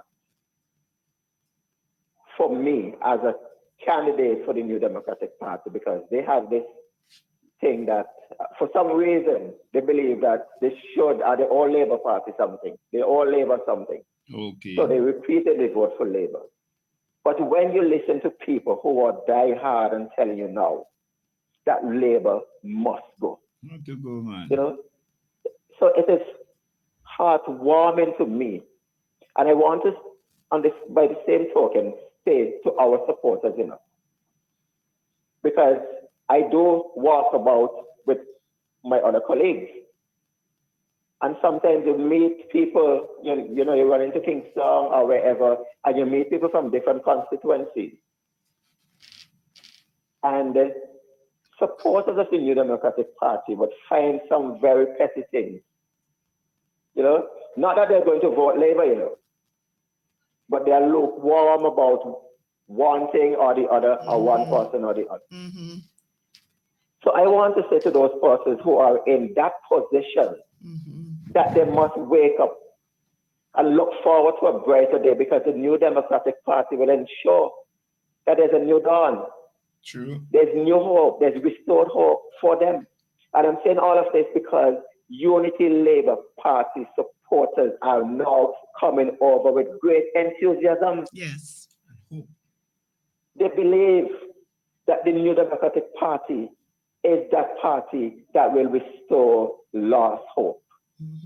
They believe that the New Democratic Party is the party that will see something needs to be done in their constituency, in their community, and they will get it done.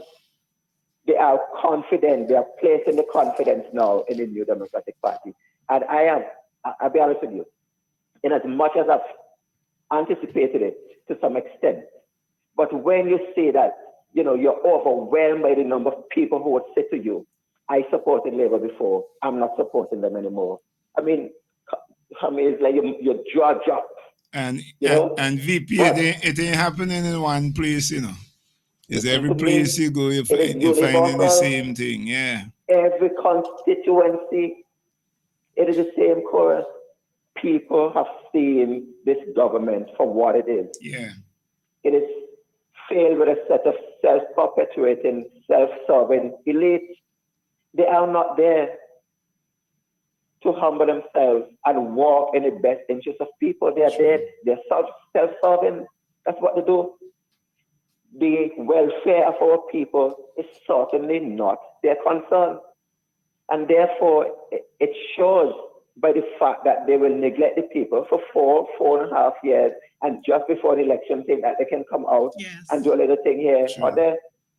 Yeah, my friends, you talk about these projects in your constituency, and at least signs of something happening. But it's only one place in my constituency that I see a sign of something happening, with a road, a piece of road. Hey man, them they can't test you, man. All the roads. Them man they can't test you. But Randy under pressure right now, so they have to deliver something. You gotta do something. At least you gotta stay face. But by me, it's like them fellas give up the ghost. Long time. Come on, man. I ain't see them doing nothing in Central either, other than the usual road walk before school open. I ain't see them come with anything yet. Them conserving resources. Man, listen, I went to Vermont, and one guy was telling me he met my opponent. Okay. So he asked me, is that guy really running against you? I said, well, he is the official candidate. He said, man, I met the man, and I had to ask him how much money they're giving him to run. Because one, he himself is not convinced that he's going to put up a fight. Wow. And therefore, if he's not convinced that he's going to put up a fight, it means that he must have been paid to be a candidate. You never know. Well, that's what the guy was saying to me. That's his observation. Yes. So, I mean, done by me. I just want to, I don't know what the time is, probably close to the break time, but I just want to end with this one piece. 1 minute to 12. So Right. 1 minute to 1, sorry. Yeah. Right. Well, hear the story about a piece of road. That, we have, but if now was November, I would think by November, October, Halloween, I would think by Halloween. What's November, 2nd of November? I would have said there's a phantom somewhere. But there is a phantom road and a phantom drain somewhere in Kittels. For 3 years, I am seeing a road in Kittels to be built. A new road. Well, a new road is here. So I look all over Kittels. Where I'm living on the border of top Kittels and bottom Kittels. Bottom Kittels, yeah. So I am taxing my brain now. There's a road in Kittels that they can fix. Okay.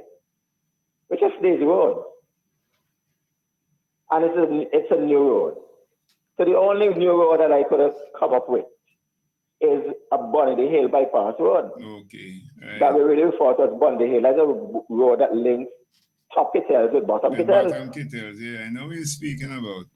And you've been talking about that for a while too. You asked questions about that in Parliament and all that stuff. And I tell you what, Labour people would meet me now and tell me, Nate, hit them with that road. Hit them more with that road. Because it's a very important piece of road. Yeah. And listen to me now. I knew I asked a question about that road before, and the Prime Minister said, he answered the question and said, that's the last time I asked the question, well, the second to last time. And he was saying, there is a question about land acquisition. Because people build too close to the road, you can't build a proper road there. I want to know which road he's talking about. So when I went there to double check, because I said, boy, maybe something happened overnight and I didn't see it. So I went and I checked. Not a single person, not a single new person built anywhere close to the road. You understand? So there's a wide 20-foot motorable road right there that links top Kittels, and that would take you down to bottom Kittels, right at the junction of WFM, the entrance of WFM. So I went to the parliament because I wanted to know what is this new road. I say, it has to be that road. So I asked question about that particular road again, Bonnie Hill Road. You know what they said? They don't have any plans of building that road because it is not on Braxton's calendar of road. Yeah. No right? So fright. everything in that road, where's the road? So I don't think it has any more road. So it's a that is phantom. new. It's a phantom road. It's a ghost they road. Talk about a drain now.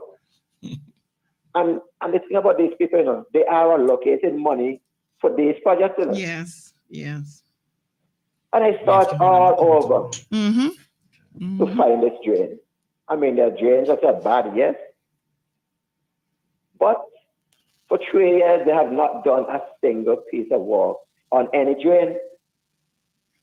And you know, they brought it back last budget to say that they're going to do this road and they're going to do this drain. I don't know which one of them. Well, but if I want to talk about roads and drains, I think we'll be talking until tomorrow this time. So I just break time. So I'll check the WhatsApp number to make sure that I can get in on WhatsApp. Yeah, I did send it for you. So you can try that one. Okay. BP. All right.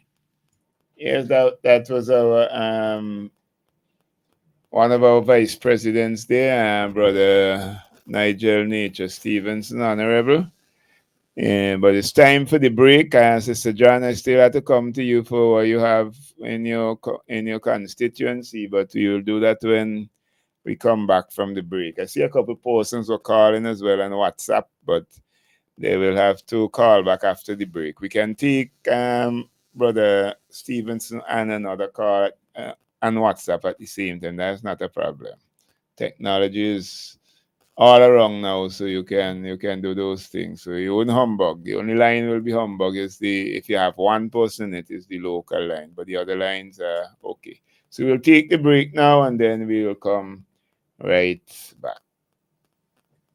General Hardware still has the best prices on steel, lumber, and plywood. So go on, compare prices. And if by chance you find a better price, no stress. Just talk to the General, and they will beat that price plus give you special priority delivery. Yes, General Hardware offers free island-wide delivery on most purchases, so you never have to worry about getting your goods on site on time. Plus, shopping at General Hardware is a pleasant experience with friendly, knowledgeable staff always ready to serve. What more could you wish for, huh? So come to General Hardware for proper service, lowest prices, free delivery, and see why nobody beats the General. Nobody. Hannah, guess who nearly burned down the kitchen trying to make gourmet ramen? You again? I had no garlic, no butter, no vibes, so I ran to my seat quick. Just for ramen? I came out with dinner, dessert, and even items to clean up. Plus, points on my loyalty card. I even transferred money and still had time to grab a little wine. So, basically, you live there now? Honestly, with the parking, service, and the WhatsApp updates, I might move in next week. Who else doing it like that? Massy Stores, our family serving your family and your last minute cravings.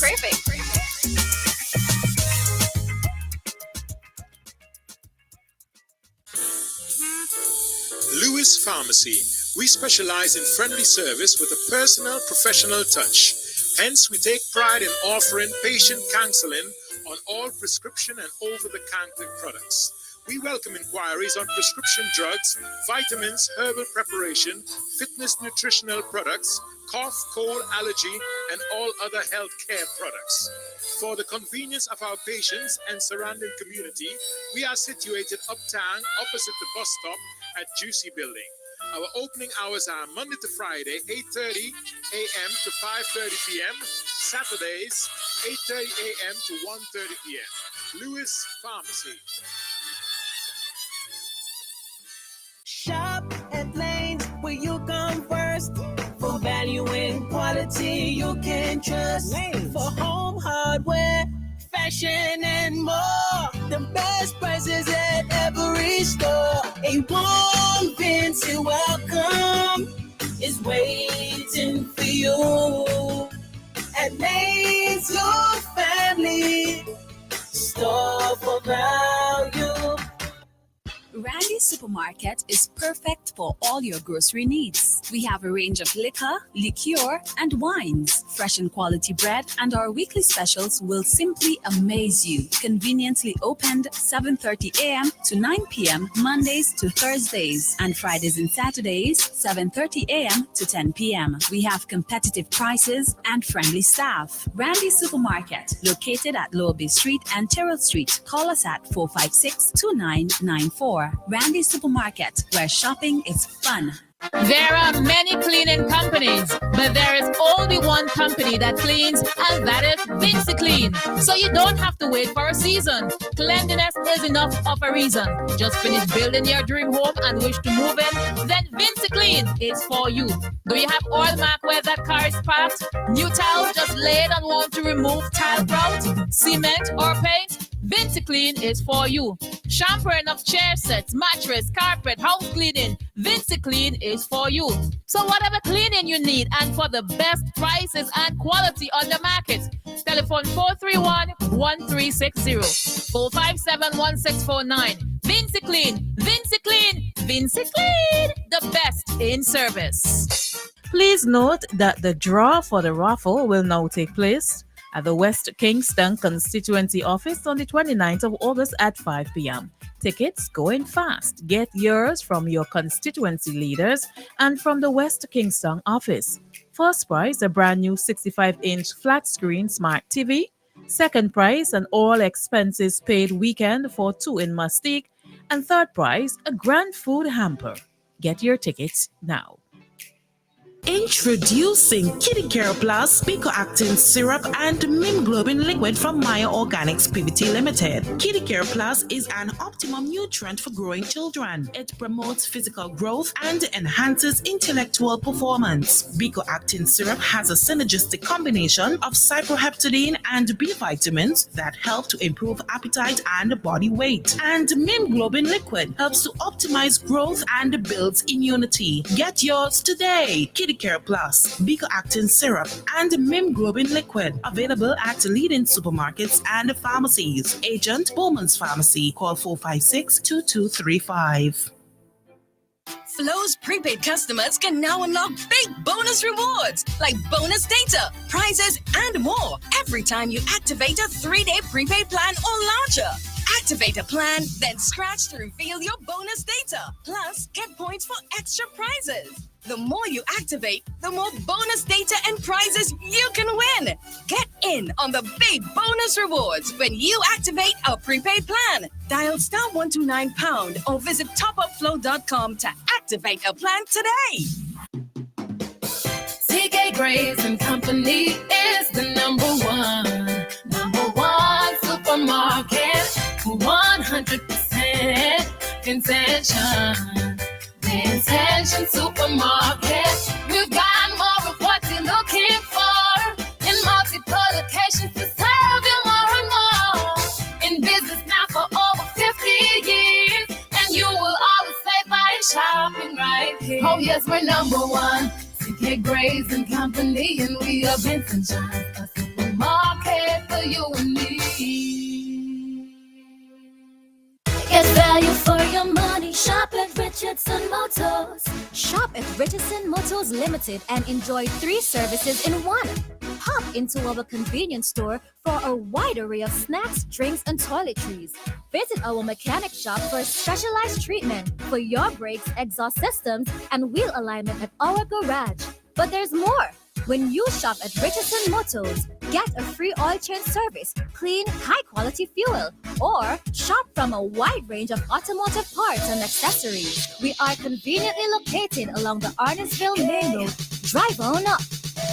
Reliability, convenience, and variety. Richardson Motors is your #1 stop. Since 2012, we have provided reliable, professional dialysis services in St. Vincent and the Grenadines. We are now proud to offer you new solutions for your health problems.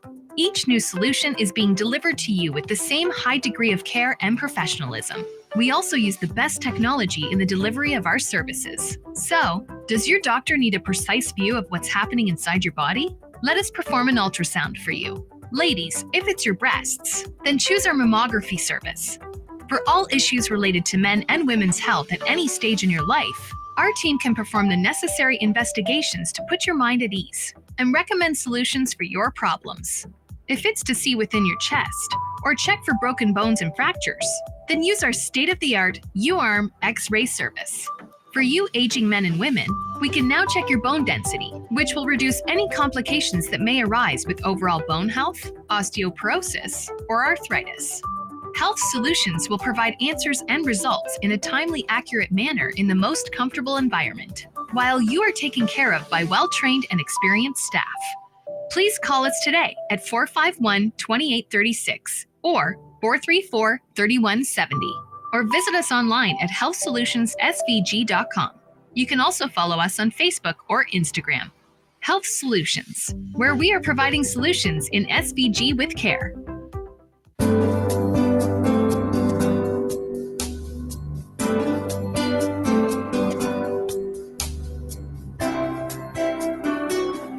We would like to say that Captain Bligh XO aged rum is the best rum in the world. And now we can. Voted the world's best rum at the World Rum Awards 2014, Captain Bligh XO aged rum. World class in a glass. Bonady Supermarket in Kingstown, serving the nation with quality service and excellent prices. At Bonady Supermarket number 2, located at Upper Middle Street, we are proud to serve you. We are second to none. Call us at 457-1616. We at Bonady Supermarket number 2 will always be here for you. Bonady Supermarket, serving the nation with quality service and excellent prices. Hey! We all in on this. Enough is enough. This is it. Enough is enough. The people say they gone now. You want to hear that again? Enough is enough. The people say they gone now. Properly gone. What did it in darkness must come out in light. Yes. Don't you be a coward. Just stand up and fight. Remember they fight the teachers like they have no right. Remember forcing them to take vaccine. All of that for spite. Enough is enough. The people say they gone now. You want to hear that again? Enough is enough. The people say they gone now. Properly gone. Enough is enough. The people say they gone now. Totally gone. Enough is enough. The people say they gone now. Family gone. Current situation is out of control. Every time you wake up, you're losing another soul. The people, they're not satisfied, but they're afraid to open their mouth. Why? Because if they say anything, the vaccine food out their mouth up the corner. Enough is enough. The people say they gone now. They gotta go. What I tell you? Enough is enough. The people say come. They gone now. 1, 2, 3. Totally gone. Enough is enough. The people say they gone now. Oh, I hear that again and again. Enough is enough. The people say they gone now. They gone. They gone. They gone. This country is shambles. People can't get young girls and they gone. Yeah, welcome back to the New Times program at this time. Yeah, caller, you on the line? Yes, please. Yes. Good afternoon, brother. Good afternoon. Good afternoon to my And in the studio right now, and I'm limiting the call and the time on the call because I need both of the candidates to say something. Okay. No, I tell you, step out a while. He could be back in a while. What I want to bring to you is about the marijuana. Now, Mr. Bando was the minister or the man in charge of the parish. He was a minister, a local preacher in the Methodist church, especially in the youth. And he was the head of our men fellowship in the church. Every Wednesday night we have our meeting. But working in the parish is to meet up a lot of marijuana, field and so. And he went to India to find out about this marijuana. When he come back, he have a meeting with us in the church. And he was explaining to me about the marijuana. He said Brother he went Stewart. to the higher I'm not authority hearing at all. to find out about this marijuana. And the report he gets from them is the marijuana. They should take the marijuana next to and boil it and drink it for medicine. They never smoke it. So he says that is what they used to use in India mostly. They mix it with it, and they boil it and drink it, and they used to help them keep a lot of disease and whatsoever from them. Okay. So when he come back and explain and tell me, so when them fellas smoking marijuana, the marijuana was not intention to smoke. It was intention for medicine by boiling that, drink it, and boil it and drink the water. Okay. So Thank that's you. the experience we get about the marijuana. Thank you very much, Brother So when Stewart. you're talking about the marijuana, it was never meant for smoke. Thank you very All right, much. now go on. All right. I don't think no bush was meant to smoke really. All the herbs for me was made for your benefit, but not by smoking. When you burn things, no smoking ain't really good for you. I mean, some people may not agree with me, but no smoke, the exhaust from a car, bad for you. You burn up bush and take it in, bad for you. All smoke, bad for you.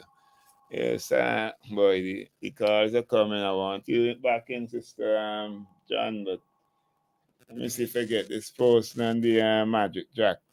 Welcome to New Times. Good afternoon, Igal. Hey, good afternoon, bro. How are you doing? And good afternoon to Senator Good Chevron John. afternoon. And good afternoon to Conroy Huggins. Afternoon, bro.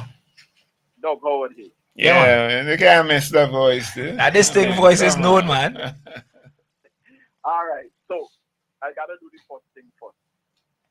Igal, it was good to see you on Saturday. Yeah. When I saw you there. I don't run back out your country. Well, I don't realize that.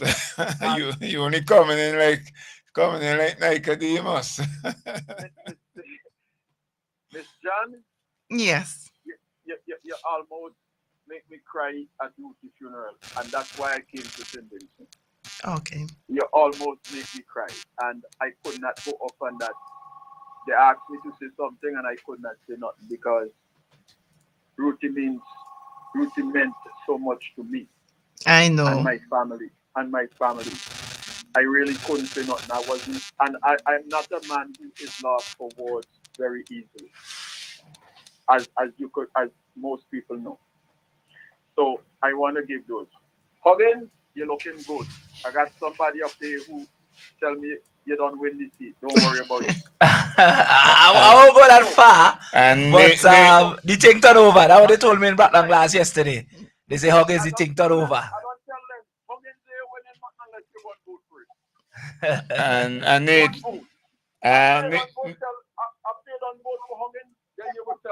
you win. Right. And Nature just rejoined us to us, so I just letting you know he on the line back again. All right, the nature man. Blessing. All right. My problem and my situation why I call this program here is two different situations that I faced in St. Vincent and the Grenadines for 1 week. Now the road to Edinburgh, I will attest to that. It take them over 9 years, almost 11. Between 9 and 11 years to complete that road. And the people of Edinburgh had to work with that mishap for over 9 to 11 years. And they finished phasing it now. Would you believe that Flo is digging it up at Battery Hill Corner right now again? Yeah, I saw them digging it. It is crazy.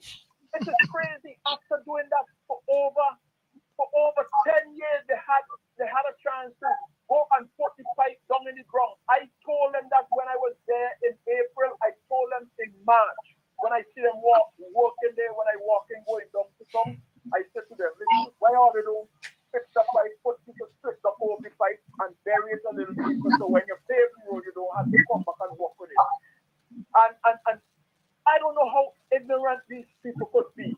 Now they done pave the road, they don't cut it to dig it up. All right, so I will leave that with that and let them fall with it. Yesterday I was on the Caribbean Airline plane coming up. I boarded the plane about 25 minutes after 8 o'clock. And the plane never leave the AIA until 10, 12 a.m. Because according to the captain, when he come over and speak to the people on the plane, when we did sitting on the plane waiting, the man who's supposed to refuel the plane jump asleep. Would you believe that? Well, the whole government job sleeps. It wouldn't surprise me that the people working under them job sleep too. So I asked the people the question who's sitting next to me and so on and so forth. So I say, suppose the man gets in an accident on his way and they have to take him to the hospital. You mean no plane will be refueled? I mean, this is a fact. I put it up on Facebook right away now. And you have some people who support the Unity Labour Party. All they do is cutting me, telling me I pull down the country. I pull down the country for saying the truth. They don't want to hear the truth. Listen, guys. You got 3 members who I am of the opinion and I am of the conviction that is going to be ministers in government, in the next government in St. Vincent. I believe you. I begging all you, please. Don't let these stupidness happen to you guys when you get there. Please, I beg you. That won't happen, brother. I got a song like Gypsy. I beg it, please. I beg it. You guys. We have competent professionals. I don't know that already. Yeah. You got the most competent professional team ever assembled in any politics in the West Indies. And I'm gone. Thank you. Blessings. Okay, thanks. Yeah, that was Brother Doug there. Sister John, you and Brother Stevenson there, so you said you have something, not much. Yes, not much. First of all, I want to clear the air because there is a scam going around on Facebook Messenger with my profile pic under a profile Chevron John, and they are asking for, they're offering some grant, and then they're asking persons to send money. Please note that if you're speaking to anyone in Messenger Chevron John, it is not me. I don't speak on Messenger. All right. I know persons have been speaking on Messenger and messaging me at the same time. Chef, this is you. It is not me. I don't know anything about that. It is a scam that is going around with some grant being offered and you need to send money and those things. Please do not entertain that profile. Chevron John on Messenger. My profile is under the NDP page and you'll only see NDP content there. Okay. Or content from Chevron John in terms of activities that we are doing. We do not have messenger conversation. All right. Most people have a WhatsApp for me and they will message me as needs be. Okay, so you hear that? Well, I hope they ain't trying not when we become here in Messenger either. So I hope they ain't trying nothing with my name. Like that, Hope not. So I'm putting it out. If Yes. you see one with my name, forget about it. It's not me either. It was brought to my attention a long time, and then going back into the community, people showing me Showing messages you, and so on. okay. And one woman called me and she said, Miss John, the person nearly get me. But it's when they're saying, she said, I asked for a number and they're saying they're at the computer now and they can't give the number. That's when I realized something is up. Yeah, because you would know your own number. Exactly. And then she got my number and called to find out if it's really me. So please, it's not me. I don't speak on Facebook Messenger. I use WhatsApp medium or a straight call. That's me. So do not entertain anything from that Facebook Messenger. Okay, so don't be tricked. Brother Huggins. Yes. Somebody say you're gonna be nominating Brewster Sunday as the candidate. Go ahead. Let me really read the thing here. It's one set of nomination happening under that. It's a good afternoon, Brother Adams, and my next representative, Mr. Huggins, and to Mrs. John.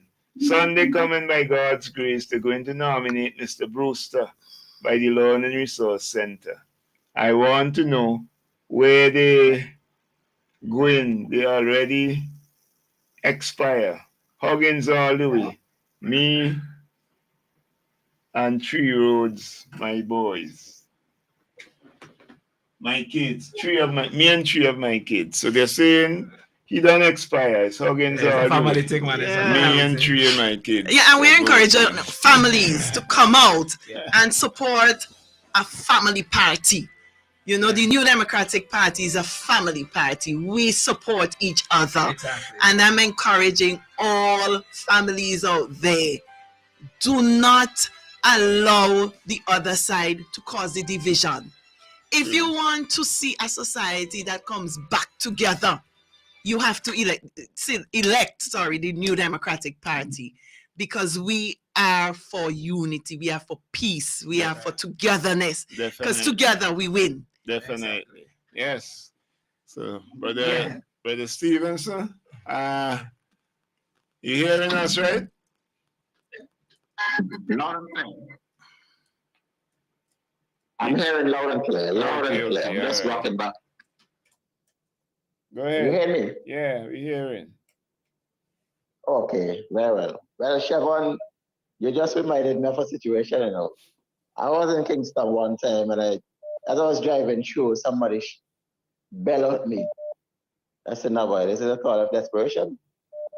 So when I stopped, the area where I stopped, I should really not have stopped. And I remember this police officer came, and he said, but why are you staying in this area? I said, well, somebody called me there, and I was trying to help them out with a little money. And the man said to me, so wait, you will pay money to give money? So what he said, if I take you court, you would have to pay money simply because you give money. So those pastors who are now trying to play Mr. Wise Guy with your account, the question is, why is it, if it's a grant, that's a gift, why would people send money to get money? To get it all the time. I don't understand? know. So you know for sure that's a scam. Yes. Long time. Yes. One of them called me foolish because they say I want to collect the money. I tell them, I say, if you want to send the money for me, send a check. Because I say I'll get the check. Yeah, I mean, come on. Yeah. But I think part of it though is they do not have anything that they could meme Senator John on, and they're trying something. But none of them foolishness is gonna stick. I know. Yeah. Let me take this call. Welcome to New Times. Thank you for having me, Brother Adams. Hey, how are you doing? I am great, praise the Lord. Okay. Person on the WhatsApp, just hold on for me, please. I just want to shout out your 2 wonderful guests. The man with the subs roots and my Spankadocious. Miss John? Yes. Good afternoon. Yes, good afternoon to you too. Nominee's granddad. Ah, yeah. Good to hear you. Yes, always good to hear. Anytime I hear your voice, it brings back some memories. Uh-huh. Yes. And I saw you at the meeting up in Victoria Village. That's and my just stomping ground, Yes, I just see Norman in you. I know he would have been rooting. Yes, for information, Lauren is my first cousin. Oh, okay. I'm from right in the area there. Okay. Yeah, so the people are requesting you all back soonest. Yes. Yes. Yeah, it was nice. Very nice meeting, man. Yeah, wonderful presentation. Yes. The only bad thing I forget your portfolio.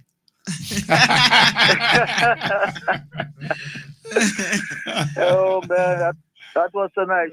Yes. Yes, I just called to wish you all the best. Thank you. And continue your hard work. Thank you. Yeah.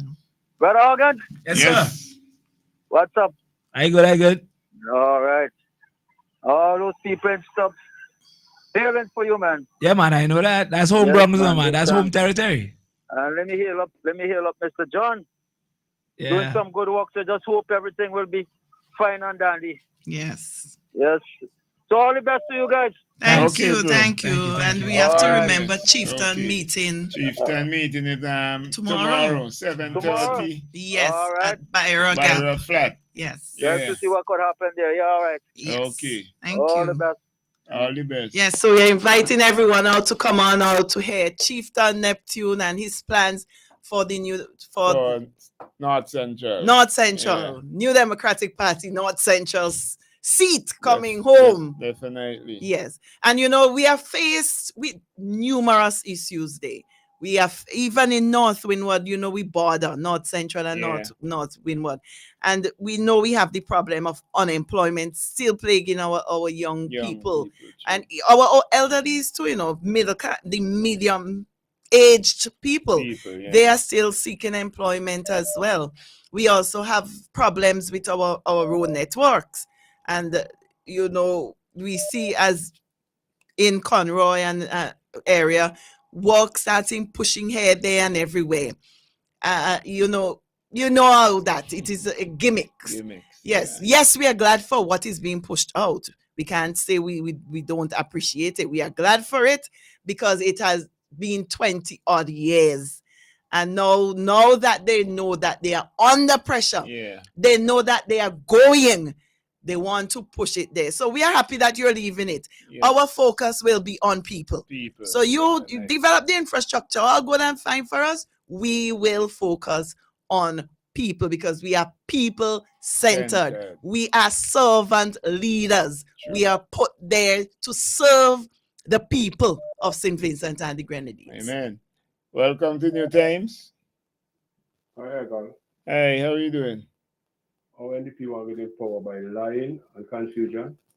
I had time to waste, caller. We don't lie. We speak the truth. I have no time to waste with that kind of ignorance. If you call in the program, speak something proper to me. You could disagree with something if you want, but when you talk about we lying, we ain't come here to lie. And I ain't lying for myself, much more to lie for people. Forget about them stupidness, man. Welcome to New Times. I got one question. Welcome to New Times. Yeah, one question because the time gone. Yes. How come that they talk about love and this is tick dog and people song and all kind of thing and all this ignorant and lying talking all the every year? Sick dog and people. Come on, man. You need to, let me just say something to particularly on that thing. Some people, I don't know. Like the brain don't really function properly and so because when you look at the condition of the road going to that Carter's place, I mean, you shouldn't even think about voting for the Unity Labour Party. And it's been so for such a long time. You shouldn't even think about voting for the Unity Labour Party, much more to call it. That's distracting. So we ain't taking any more call because it's 1:36, so the time is left to The three of you, yourself, Sister John, and Brother Stevenson. We ain't taking So any calls. Sorry about that. We I'll see you all are calling, but we ain't taking any more calls. Okay, so quickly I'll go first, right? Now, Igel, you know, in all my coming in here and advocating and presenting for Central Leeward, I've been talking about sports. You know, we have Sports, the all mix the and time. mingles, and Yeah. I've been talking about the 3 playing fields in Central Leeward. Now, when I had my office launch, my office opening in Layu, in April, I talked about, you know, all of that, what we're going to be doing. And we had an activity in Curtains the following week, and they said they were going to close the playing field there to do some restorative work. But the people in Layu then said, but wait, they can do work in Curtains and they're not in Layu. And since 2010, they were promising us floodlight in Layu. Up to now, nothing. A month ago, they started to dig out holes in the Layu playing field, say to put in foundation for floodlights. I've expected them then, and up to yesterday I was there. They heard me talking. They don't understand what I am saying because I'm talking about development, right? With plan, with focus for the future.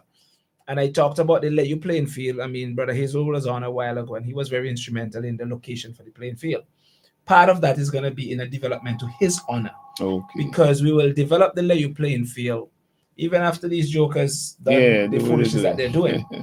We'll realign all of that because as we stand now, they have 6 holes on the playing field. 2 were dug on the playing field in the area where you actually take the corner kicks. Right. I'm talking about on the field itself. On the field itself. Yes. Yeah. And the others are dug a little outside. So when you look at it, you could see whoever is doing this thing, they don't understand what they're doing. They don't know what they're doing. But the plans that we have for the Layu playing field, we will upgrade that field that we will be able to even host regional football games. Okay. That's the level at which we are going, right? So I know with time out, well, we heard that they're coming into Barley on Sunday to select their candidate. That's fine. That's fine. They're still trying to play catch up, and you know, we will deal with that when the time comes. We have started our series of meetings. We call it a community village meeting series for Central Leeward. Started in Curtains on the 25th of July. We moved into Butland Glass 2 weeks after on the 8th of August. We should have had a meeting in Bookament on the 14th, but we had some scheduling issues and we had to reschedule that meeting. That meeting is now scheduled for next Thursday. That's the 28th in Bookament, and that is going to be another energy packed, you know, powerful message, policies, development for Bookament, specific things for the community, the Bookament playing field, the river defense, and all of that. I'll be highlighting, you know, quite a lot of what we have in store for Bookament. We will be doing all of that. So, Igel, I know the time is out, so just want to thank you for you know, hosting us. And before I go, I have to also remind persons of the village meeting tomorrow. I know you're going to do it at the end for Brother Chieftain Neptune. We are going to be there with him in Byra. The full team, we're going to be there with Brother Chieftain, myself, Sister John, Dr. Shallow, 2 vice presidents, Major and Nature, they will be there. Fitz will be there as well. Yes. Sister John, everybody. We're gonna be there to give Brother Chieftain the support. We are confident that the thing in North Central turn up, and we coming to turn it right up because after the Byra meeting, the people in Park Hill calling for 2 meetings in Park Hill. Major already said, boy, we heading there for 2 meetings, and then we're going into South Rivers, and then we're coming into Connery, and then we're coming up into Georgetown. We're turning up everything. So this election, the past that they had this comfortable ride in North Central, it ain't happening for 2025. True. So Bossman don't cuss out on the birthday. I bought the celebration on the 9th. It's gonna be worse for him at the end of this election cycle. Definitely. Thank you. Yes. That's so true. Chieftain, we're coming We are all here. We are a team. We are a family. And we are ready to serve the people of St. Vincent and the Grenadines. And I know you're ready to serve the people of North Central Windward. And we are ready to hold your hand also. Yes. We know that this election, God is good and will be good to us. I say to the people, if you want good leadership, vote the NDP. True. Exactly. If you want to deliver, vote the NDP. If you want things to happen in your community, vote the NDP. Yes. There is no other choice but the NDP. You deserve better. And leadership for the future? Vote NDP. Thank you very much. For the past? Yeah. Vote the LP. Yes, you know, you want good governance? NDP. NDP. Yes. All the way. Enough is enough. And time for them to go. And this time, they gotta know. Thank you very much. God bless you. Good being here. Thank you, Sister John. Brother Stevenson? Well, as usual, it's really heartwarming to just listen. I mean, I'm in my elements here to sit back and listen Chevron and Conroy, You're playing a major and me. You're playing a major and me, major. Just want to sit back and listen Philip and Brother John. As leadership. Well, you should live in my office right now. No, but this is the point that is very important. This is leadership, because this is what our president and vice presidents do. The younger ones come in and they release us to function. True. And they guide us to ensure that you don't see that on the other side. Not at all. One man alone attack for everybody. And he gone. Come on.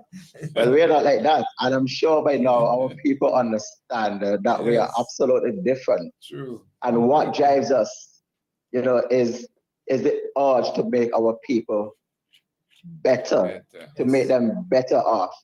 Because we don't want to have a situation, and it is just in us. We don't want to have a good quality of life and everyone else around us is catching their netting. No.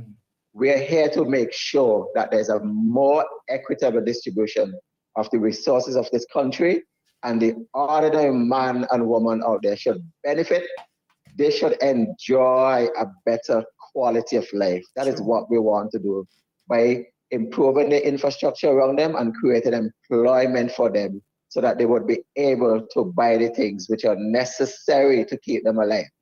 Not like a particular man, who seem to have taken out a cussing ticket. Mm-hmm. And as I say, a bad apple don't fall far from the tree. And I see the kitty is also cussing out people on Facebook. Now listen, well, the Ram himself went to Rillen Hill not so long ago, last weekend, because they're coming around with their red line. And Rillen Hill, which was traditionally a ULP stronghold, well, he had a baptism that he did not expect.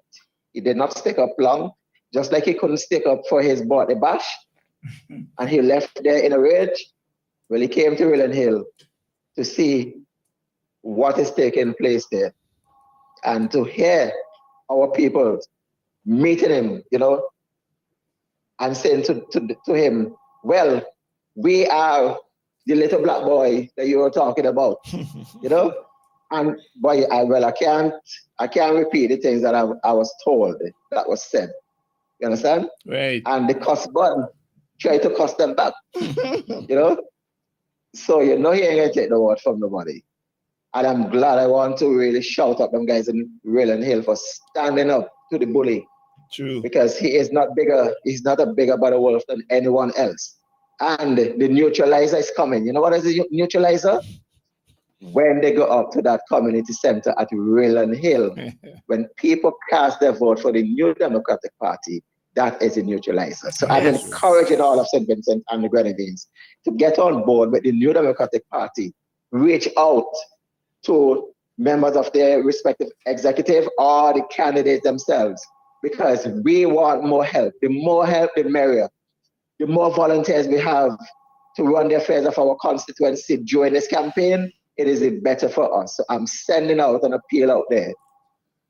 You have what it takes. You have certain qualities and abilities, certain characteristics.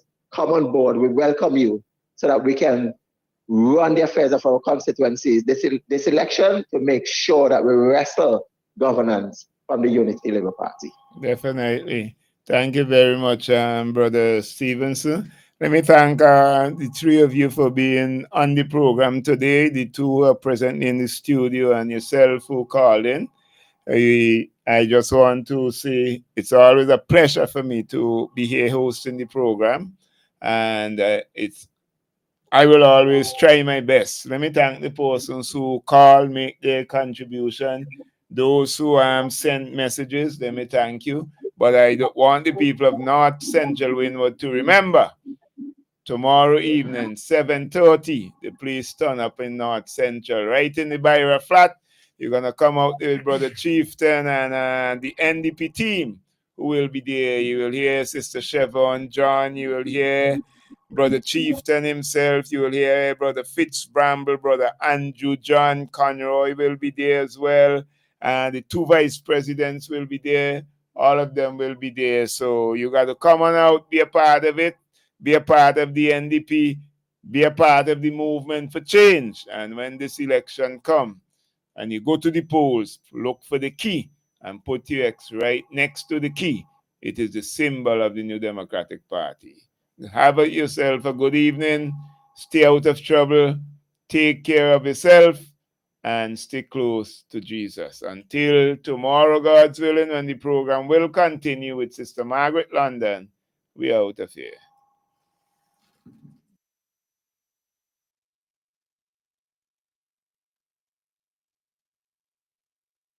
Satisfaction and convenience. That is why we are extending our services to the diaspora. Working with Caribbean Funeral Home in New York, burial packages can now be completed in New York to cover burials in St. Vincent, and likewise, packages can be made in St. Vincent to cover burials in New York. Caribbean Funeral Home is located on 1922 Utica Avenue, Brooklyn. Call their office at 718-444-1818 or WhatsApp at 347-925-9557 or 347-231-5410.